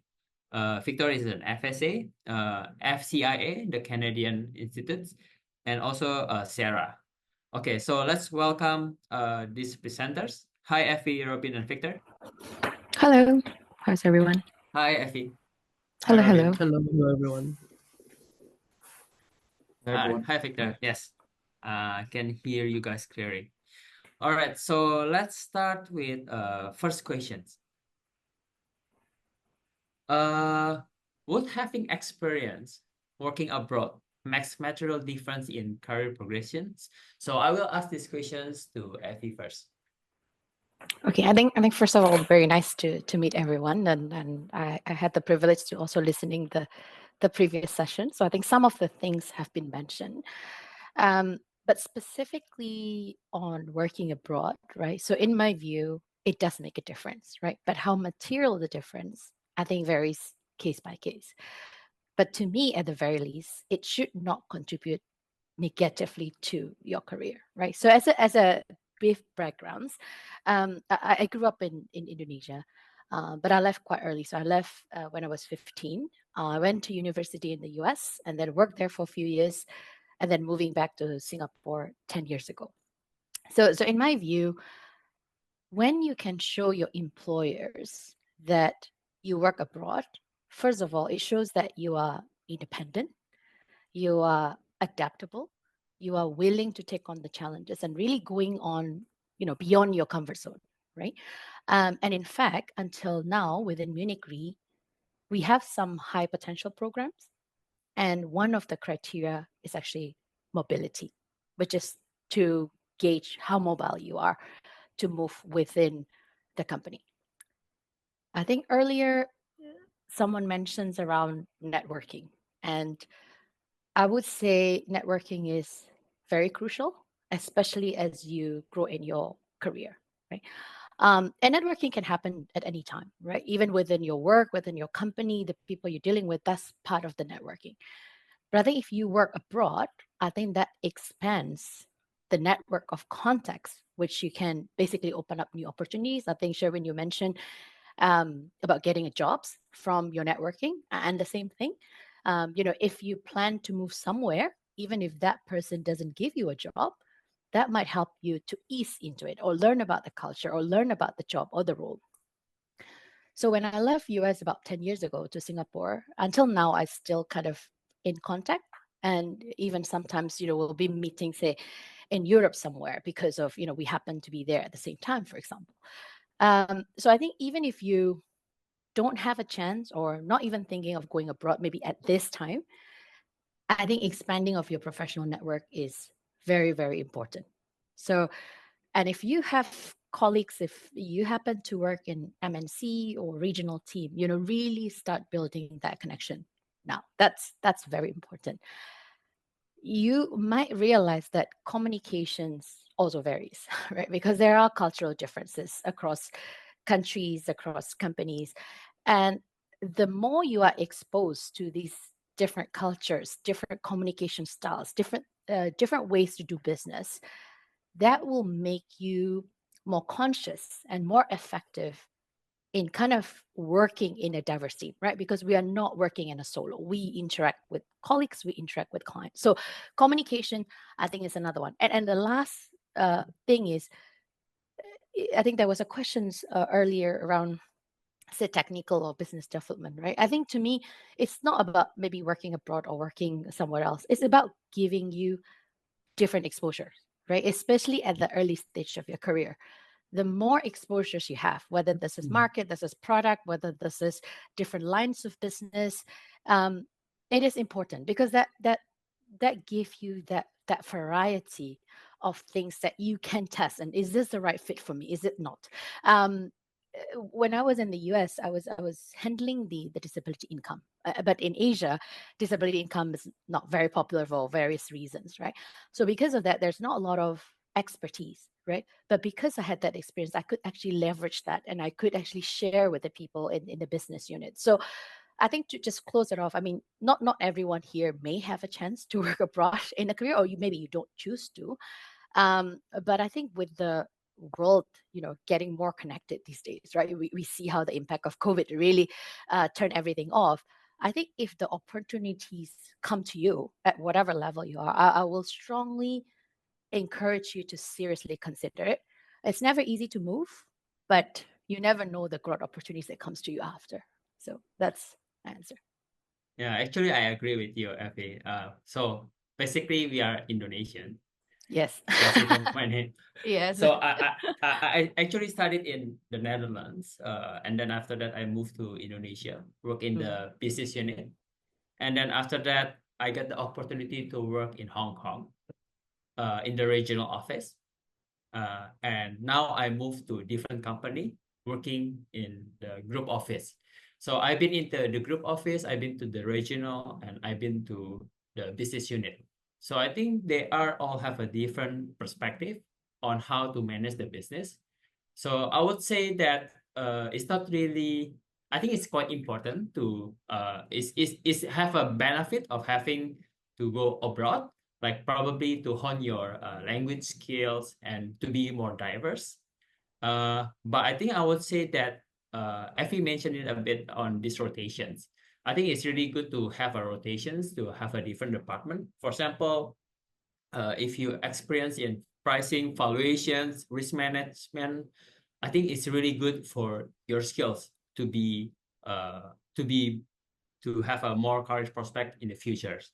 Yeah, so I think it's a really good point that on the points that you mentioned in here, Effie. Thank you.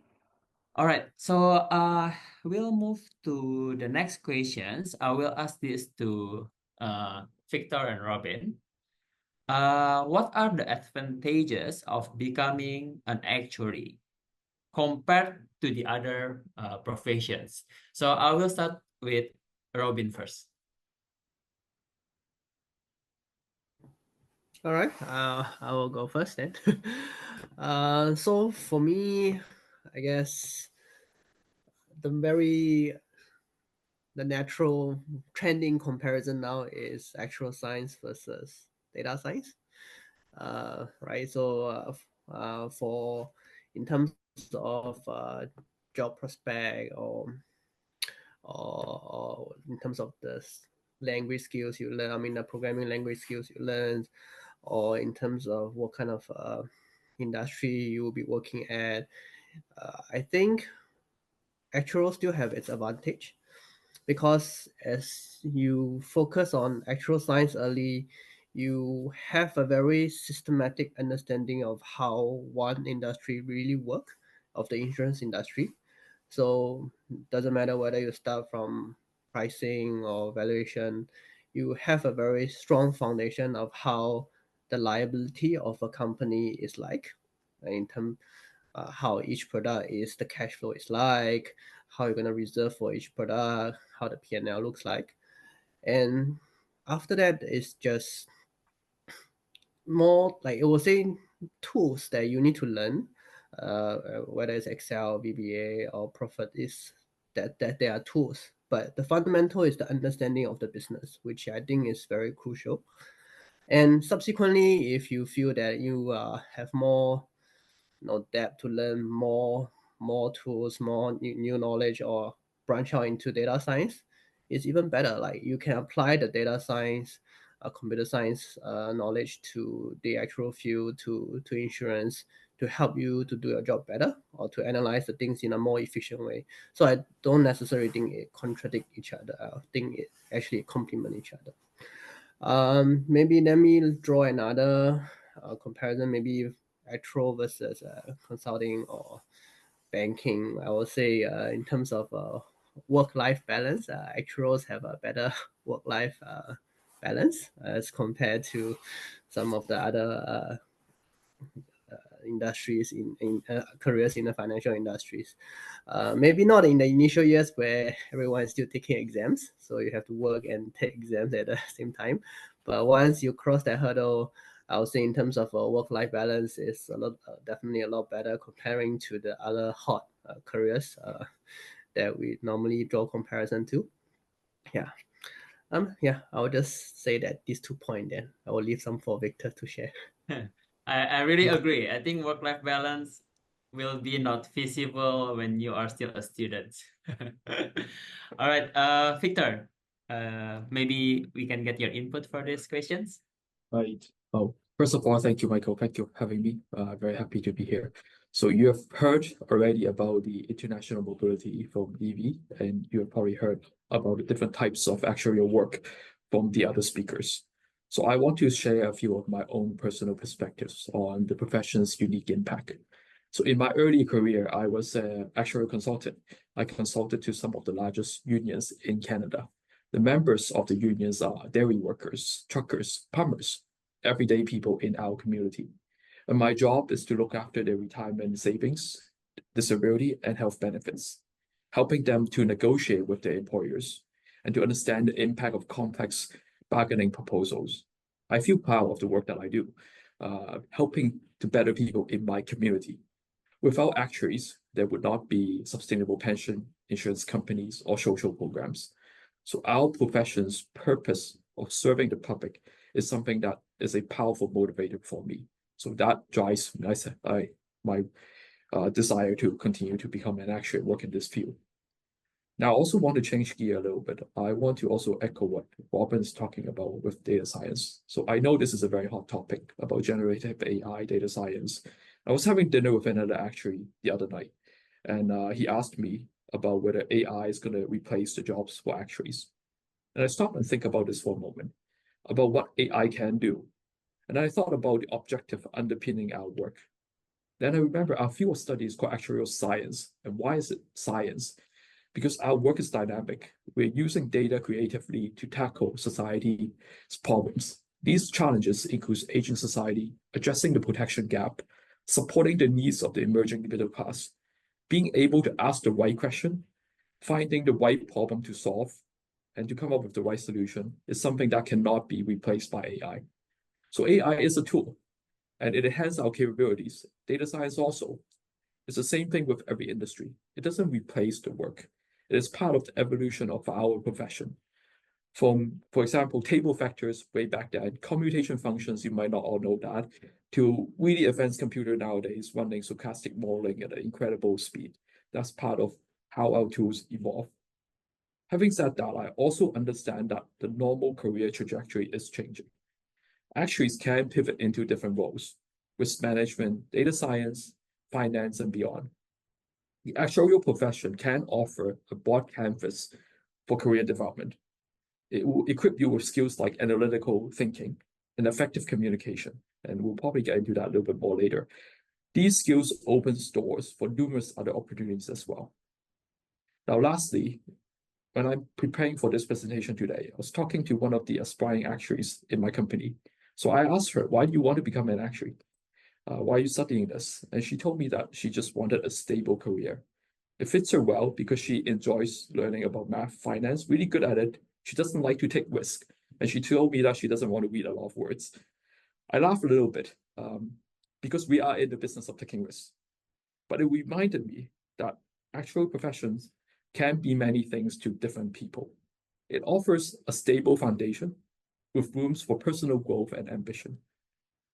I will also say that mentorship and the community are truly unique in our profession. We have a lot of very smart people generous in giving their time, sharing their experience, and fostering future talents. Whether you are seeking a purposeful career or a more stable job, I do encourage you to consider opportunities in actuarial science. You can explore more about the profession by talking to your professors, check out the SOA website, or you can apply for internship to start your journey. So that would be my answer. Thank you. Thank you, Victor. It's a really great response. Right.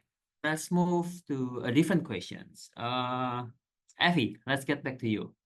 What are some hurdles or challenges that you have experienced in a career, and how did you overcome them? All right. For some of you who may know, or maybe this is also the motto of some companies, right? Our company motto is not if but how. So if I tweak that a little bit in terms of the hurdles and challenges, right? It is not if challenges will come to you, but I think it's when, right? And there could be many challenges in a different part of your career, but maybe I start with 3 things in terms of how I overcome it. Then I give you an example why I said that, right? So the 3 things that as I was thinking about this is, one is learn from your mistakes and continuously improve, right? Because this is a chance for you to learn and make an improvement. That's one. Second one is always do your best no matter what the circumstances are. Okay, so that's my second point. The third point is focus on your midterm or long-term goals and don't make a rash decision. So these are my 3 things as I was thinking about, my career. And these are not the only thing, but I just want to keep it 3 points for now, right? A long time ago, for the first point, right, learn from your mistake. It was very funny that it was raised during the previous panel. So a long time ago, when I had my first interview for internship position, I made such a silly mistake, I think you might say, because the employer was asking me, how do I like to work? And I think they were expecting, the collaboration, working with a team, enjoy talking to each other. But I was very clueless at that point in time. And I just said, I like to work in front of a computer. I like to work with the details and I like to problem solving on my own. And that was kind of not really what the employers were expecting, right? Because they think that you are individually like very self-centric and you just want to sit. Back office is the bad word because I think Justin mentioned before that it's not about not talking to anyone, right? But I think they could interpret it that way based on what I was saying. So I didn't get the job that summer from this company, and it makes me rethink that I need to be careful for the next one. So the next summer, when I try to find a full-time job, I want to make sure that whatever I convey, I need to make sure that I avoid things that can be misinterpreted, right? So fortunately, I didn't mess up, and I did receive a few offers on that summer. So that's just one example. But try to look at the mistakes that you've done, and no matter what position you are, people make mistakes, and it is part of your learning. So embrace it and look for ways to improve them. Second one is always do your best, right? No matter what circumstances. So after I worked for a few years in the US, the company I worked for decided to close the office, and employees were offered a relocation offer in another city. And if throughout your career, and if you never gone into company closing down, that's great. But I've been through one, and I think many of us in the industry probably happens in one way or another. And at the time, I couldn't really relocate, or that wasn't my consideration at that time. So I had to find another job, right? And all this in the midst of the financial crisis. So a lot of companies were not hiring. And when I was in the US, I need to get an employment visa, right, to work properly in the US legally. So that adds additional restriction, company restrictive, and then my own working situations. But while I know that, I wouldn't stay in the company for so long and it was kind of coming to the end, I was kind of treating it as business as usual. Until my very last day, I was still doing the job that I was hired for. And somehow the manager paid attention to it. She complimented, kind of my spirit of continue doing this instead of just, okay, well, why not? I'm quitting. So let's just not do things. And she referred me to the hiring manager at Munich Re at that time. And of course, by now, the rest is history because I've been with Munich Re for 15 years. So just that very simple thing actually helped me to get a job. And at that time, Munich Re wasn't even my consideration, honestly, because I didn't know they would sponsor. And the last one, focus on your midterm to long-term goal. Don't rush into decisions. When you experience setbacks or unpleasant things, perhaps not getting the promotion you think you deserve, reorganization within your departments kind of put you in a, I don't know, limitation on the scope, maybe you're working too much, stress, not getting the job you wanted, and so on and so forth, right? Take it first, but don't like right away said, okay, I need to do something.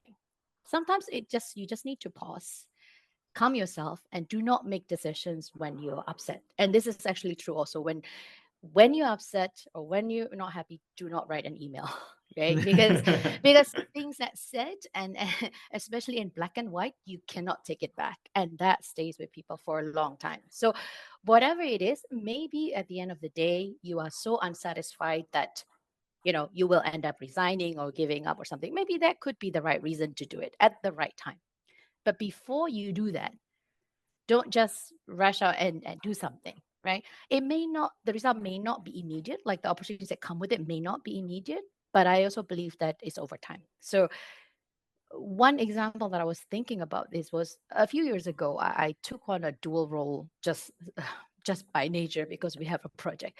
Of course, when you're in dual roles, everybody thinks, this is 50-50, right? But it really felt like 100 and 100 because of the tight deadline, demanding stakeholders, and so on and so forth. So I work close to midnight, I would say 2-3 days a week, right? So the work-life balance basically goes down to the drain, right? But and this goes on for months, probably almost a year when this happened. So I was kind of really close to giving up. I must say that this cannot stay any longer. But I didn't right away and said, okay, this is time to quit or this is time to move on to something else.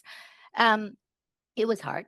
I acknowledge that there's many pressures, but I press on, and really because of that, it actually brought me to my current role because I was doing more traditional actuarials on the structured solutions and the digital. And because I was doing that, at the end I let go of the structured solutions and really focus on the digital solution. So there are many ways, there are many pathways, but just think it carefully of what is the objective of your working, not just, oh, I'm just so upset, let's leave it, right? Because there are many upsetting things that will happen in your career, but just take time and really digest, and is this aligned with your midterm and long-term goal? Thank you, Effie. Yeah, I think it's very important on the last one, not make rash decisions. Especially, for example, when you are hungry, don't do grocery shopping. That is so true. Lesson learned. All right. Let's go to the next questions. I would like to have for this one, Robin to answer these questions. So, what are the future prospects for the actuarial industry? How do you see the actuarial roles may develop over the next few years? I think Victor mentioned it a bit on the AI, whether it's gonna replace the actuarial jobs, right? So maybe Robin can give some perspective on these questions. Yeah, sure. Maybe just sharing from two perspectives then now. So first is more like how the actual role is currently expanding into other roles in the insurance. So like, once you qualify and you are in the actual team for 5 to 10 years, there's a lot of things you can try, like Victor just now said, like risk management. You can go into products, you can go to analytic teams, you can go to distributions. There's really a lot of more roles that you can do in the insurance industry after you finish your actual exams. There's really a lot of options you can try. So I think that's definitely one of the ways I see a lot of my peers previously. Majority of them are in the actual team, but now after 5-10 years, they are all in different functions across whether it's insurers, reinsurers, they're in all different functions. Maybe only a handful of them are still in the actual department itself. So there's definitely one path that one can take once we can branch out as a future career prospect. And second, to add on to what Victor was saying, that AI, data science, I think instead of treating them as like a brand new thing that's gonna replace actual science, which I highly doubt so, is this a tool that helped everyone to evolve in the game we're playing. Like there's a lot of new softwares we're using. The data analytic tool that we are using is very, very much different from like 10 years ago when I just started on, and like the commutation functions, which almost nobody remembers now. So basically all the, if you are just started in the companies, most of the models are being built. So now the models are much more enhanced with a better software, better tool, a faster turnaround. You can spend more time thinking about the number than actually crunching the number itself. So I would say this is definitely one other ways I will see the industry is progressing. Maybe another third thing I want to say is it's definitely not just limiting to actual science is definitely not just limited to the insurance profession as well, because the tools or the thinking ability you get from the rigorous exams, curriculums, the process you go through, the years you spend learning is definitely not wasted. It can be applicable to a lot of things.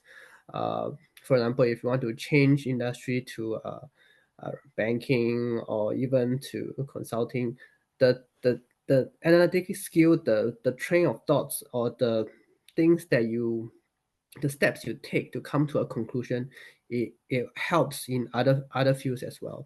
So I have a lot of friends who gone to private equities or going even to banking as well. So there's a lot of pathway that's outside of the insurance industry. Yeah. I see. Thanks, Robin. Okay. I have another questions for Victor. Victor, how does the daily work of your actual roles evolve over the years since you pursued this career? Okay. Okay. Thank you for the question. I think Robin and I dating ourselves too much with the commutation function references. So in my first job, I was a valuation actuary. I didn't really use commutation functions, but I did learn about it. The work is very technical back then. So I was very thrilled. My first job, putting my studies to work, diving into the spreadsheets, the actuarial models.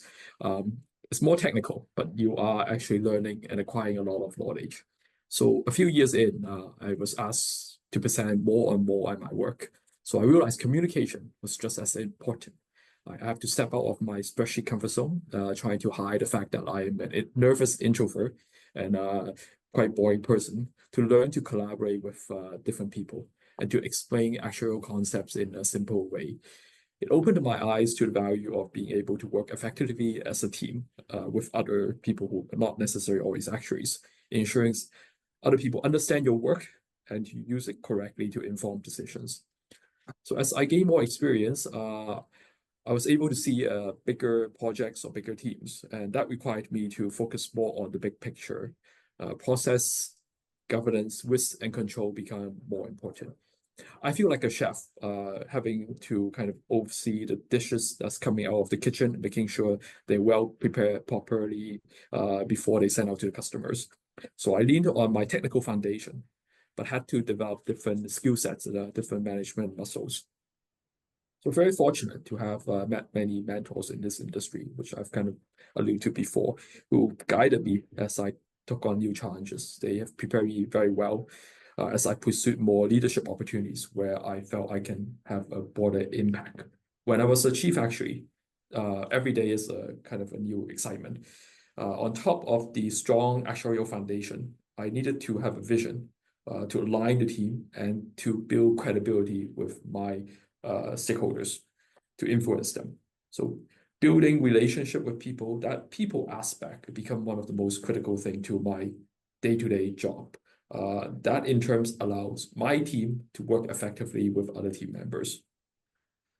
And that's kind of where I am today. A couple months ago, I was interviewing to become one of the candidates for the SOA Board of Directors. One of the questions they asked me is what I would do to attract future students to our profession.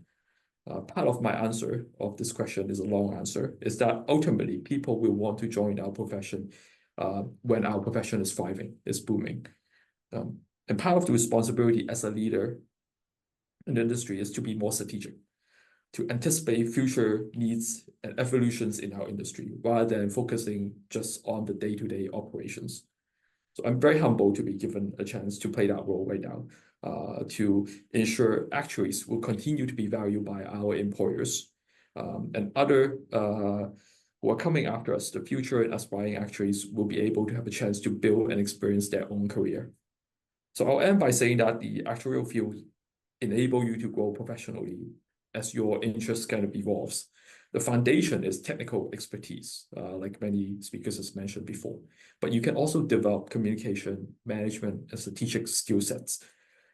There are many different career paths. A lot of people might just stay as a very strong technical valuation actually, and not having to explore other front office jobs is definitely being valued by the company. It's a very important part of the insurance value chain. I heard that was mentioned earlier in the last panel. There are many career paths. Like I mentioned, some people come into the actual field wanting a stable job, and that's perfectly fine. You will need to find the right balance for yourself, but the opportunity is definitely there. Thank you. I see. Thanks, Victor.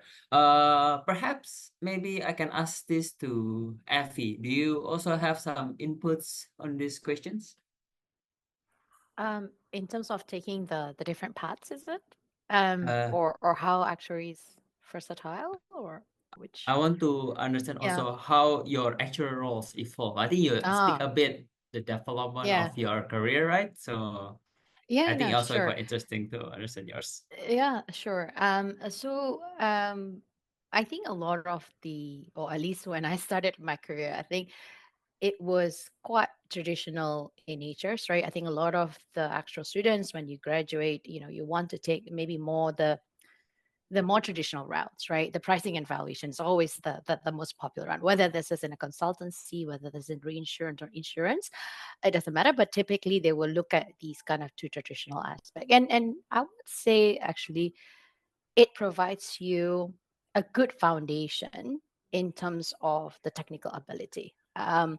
And I think this is very important to do at the beginning of your career when you still have a way, like Victor said, going to the spreadsheet, really understand the calculation. How does it mesh the methodology that you're building and stuff like that? This is your chance, right? This is your chance to really absorb all the technical work, understand the methodology, no matter where you plan to go as you go along, whether you want to stay in pricing, whether you want to stay in valuation, you want to be front office, back office. To me, this is the fundamental that we as an actuaries really need, no matter what path you're taking.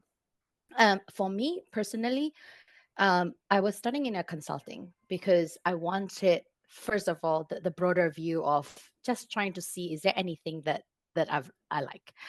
And in every job that you take at the beginning, there's always a pro and cons, right? No matter what job you're taking. For me, the pros, of course, is the variety, dealing with the partners and getting their thinking and stuff like that. The cons is that as a consultancy, you only stays broader but not so deep, right? And that's why I actually made the move to the insurance and then the reinsurance, because I really want to know deeper, but without the restriction of billing hours, right? For some of you that eventually goes to consultancies, you would have to keep up your hours. And personally, I'm not a fan of that, right? Because it's just a lot of admin and a lot of hassle. But I started off with the traditional pricing, getting, learn about the pricing ways, the traditional, the experience studies and so forth. But I was interested on something different, right? So I took investment when I was taking my FSA track, and it's good now that it's flexible. Um, I wanted to do something that's more on the structured solution. I want to try the non-structured. I want to get exposed a little bit of the finance and stuff like that. So that gave me a different perspective than the traditional way of pricing or even on the reinsurance side.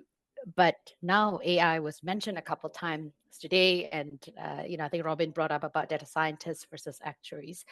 So I found it that when the opportunities came, that there is a chance to move to digital. I wanted to try it, and I wanted to see how I can leverage the actuarial expertise within the digital side. And I think it is very relevant. I don't think there are some parts where we are maybe competing to the data scientists, but to me, I see it as complementing the work of the data scientists, right? So if you look at the data scientists, they build the fancy models, and I think some of us can do all those fancy models. We are a risk expert. And with anything that we introduce in the process, no matter where it is, there will be associated risks, right? So we can actually take the fundamental principle of actuarial and apply them and supplementing the work on the AI. It's different for everybody. It depends on what is your passion. I think after a few years of working, dealing with different people, get exposed to different thing, hopefully you have a chance to do that. Over time, you have a sense of what you want to do and which direction you want to take, right? Even at this stage, to be honest, I'm not going to close even trying something completely different. If opportunities come and it's a good thing, I would never say no, because to me, the actual principle remains, and you always can apply that no matter what role you're taking on. So maybe that's from my side. Thanks, Evi. Thanks for the great inputs. Just want to check, we still have 3 minutes left. So probably, Robbins, you also want to have some inputs for these questions? Everyone said everything already. What's there left for me to say? Sorry to put you in the last. I guess maybe then I just share about it. Maybe it's just my own, like how my own career has progressed so far. Like I'm sort of a very biased actually. Like I've always on the front and like I'm most more towards the pricing, product distribution kind of line. So I've never done a 1 day of evaluation work before. So yeah, but I guess it still turned out fine. Like that shows you there's a lot of path you can take in the actual profession. So I started in a consulting kind of brokerage firm back I think 12 years ago. So this role really helped me to sort of my first step into the actual profession to get a solid technical skills to see how macros are like, how to run a spreadsheet. But after that, you can really, once you are more comfortable with the fundamentals, I always think that it's very important to start with the fundamental technical knowledge, regardless whether it's pricing or valuation. So my second job, I actually went to an insurer. So my second job is with Aviva and now Singlife. So I started as pricing. I work across different product lines. So whether it's for group business, individual, life, health. So it gives you a different flavors of how different product is like. And then once you get more comfortable of your dealing with spreadsheet, then the next step you have to deal with people.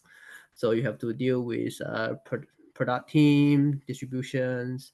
You have to explain to them why the price is so high, why you can't give them discount.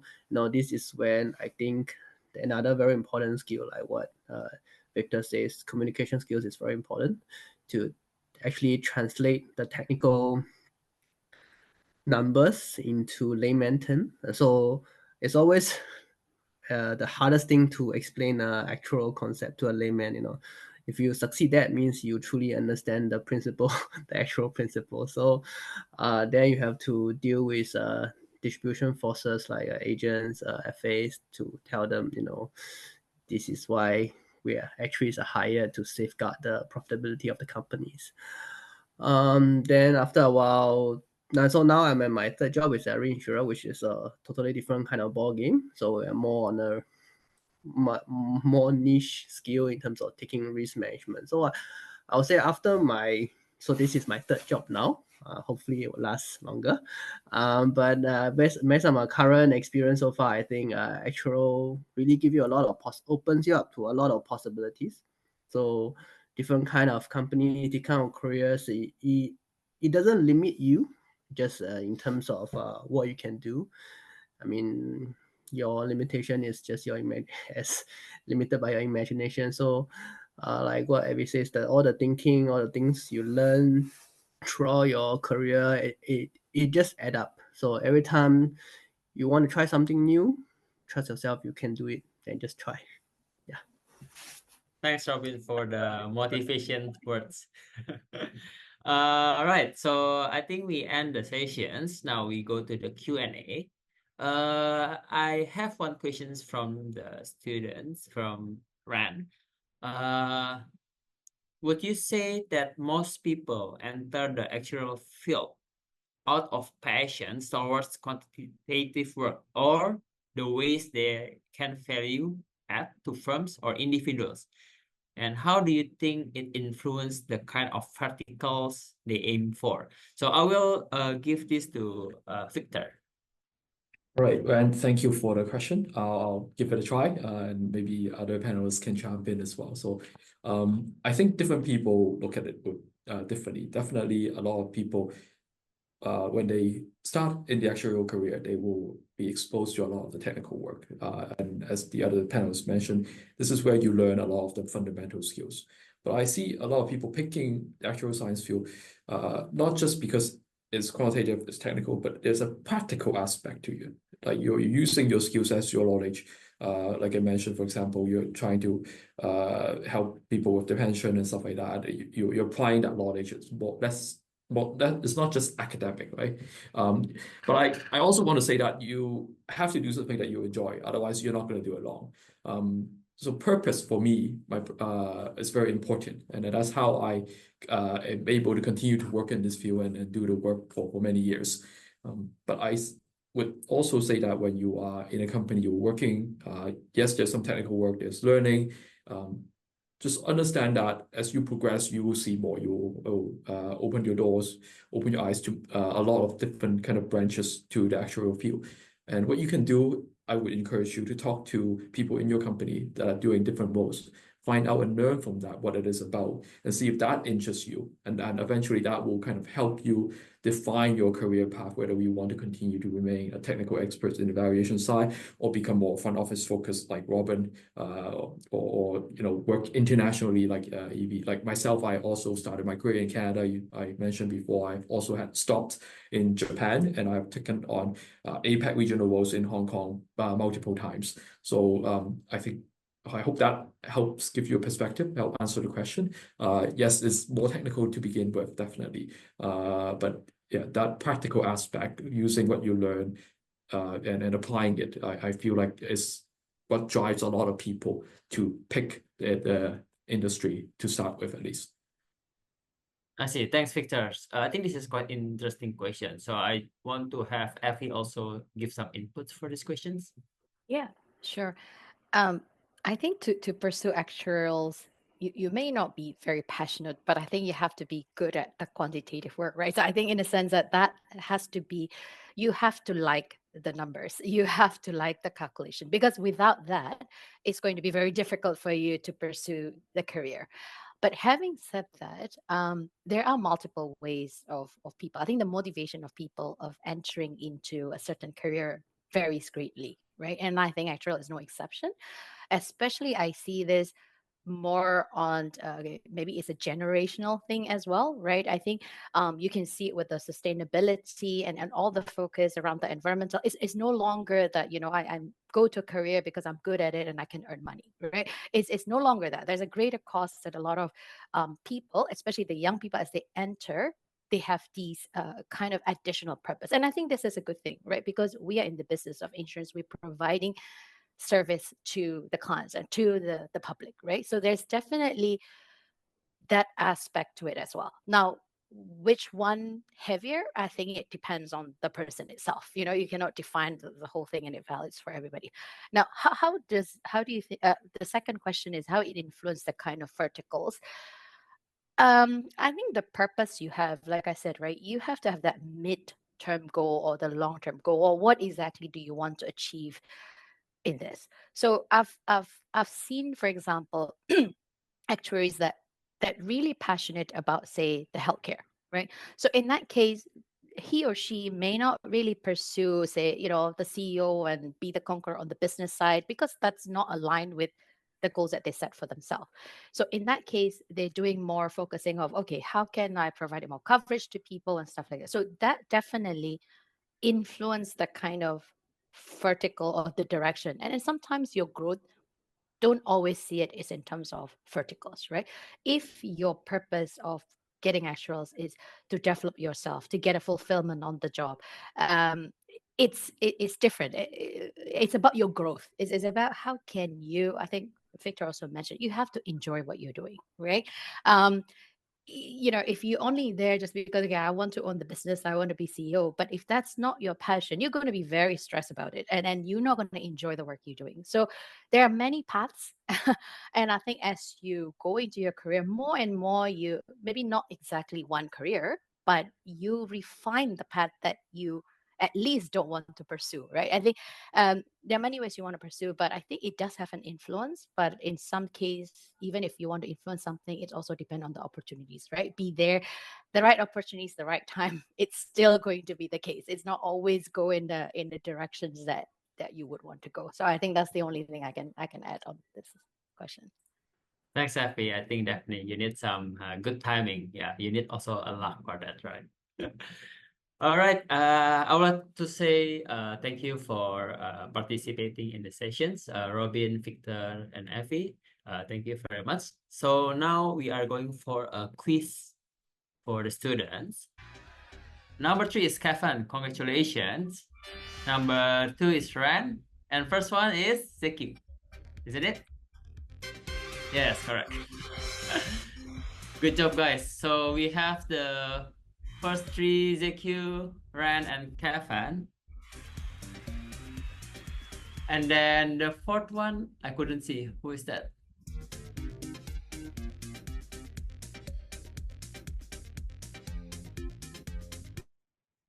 All right, so the first 3 will get an interview opportunity with Munikri, and the fourth one will get a scholarship of P and FM exam from the SOA. So once again, congratulations for the winners. All right, so now our sharing sessions is almost to the end. So we'll have a closing remarks from Effie. So please welcome Effie again for the closing remarks. Thank you, Sirwin. Give me a minute. I think you should be able to see the screen. I mean, first of all, I think really thank you for Sherwin for moderating from the beginning till end, and also the different panels and all the preparation, but also for all of you who kind of attended, right? I saw that 11 people, I think Sherwin mentioned 11 people joined, and thanks for joining, right? I think feel free to give us feedback whether this would be beneficial to you or not, right? Because we want to make sure that we in the SOA kind of providing you the platform or the information that you need as you kind of pursuing this actual career. Once again, I think congratulations for the 4 winners. Okay, I am testing my memories, but I think you know who you are. I think Kevin, Ren, and ZQ, and then I think the 4th one was mine. Yes.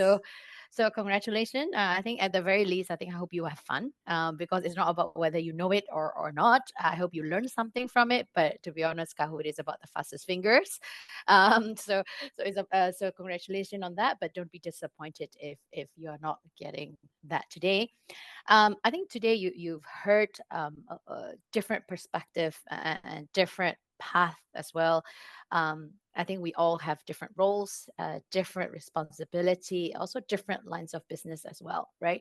I think I must say that after spending I don't know, 17, 18 years on actuarials, I would say that it was a really good career choice for me. And I think actuaries, I think if you see the statistics, you will see that this is one of the top ranked jobs. I think we want all make a positive impacts, not just for the community and for yourself as well, right? Because learning the financial, teaching others about financials is also very, very helpful, and it's a very helpful skill to have. We have a chance to not only work in many industry or many countries, but also many different roles, right? If you see a lot of the insurance company, most of these people, let's say on the CEO level or even CFO level, you will see that a lot of people would have a backgrounds on the actuary side, right? So it's not limiting to where you are, but it's really where you want to go. And I think a lot of questions today talking also about the career path and what is that vertical really look like. I mean, at the end of the day, we each has its own purpose, and you need to find out for yourself what is really your passion, what do you enjoy the most. That will help you to kind of find the opportunities that is right for you. Right. So in terms of you hear about the affiliate membership, I think have been emphasized many times. It is free. So if you haven't joined, do scan the codes and be the affiliate member.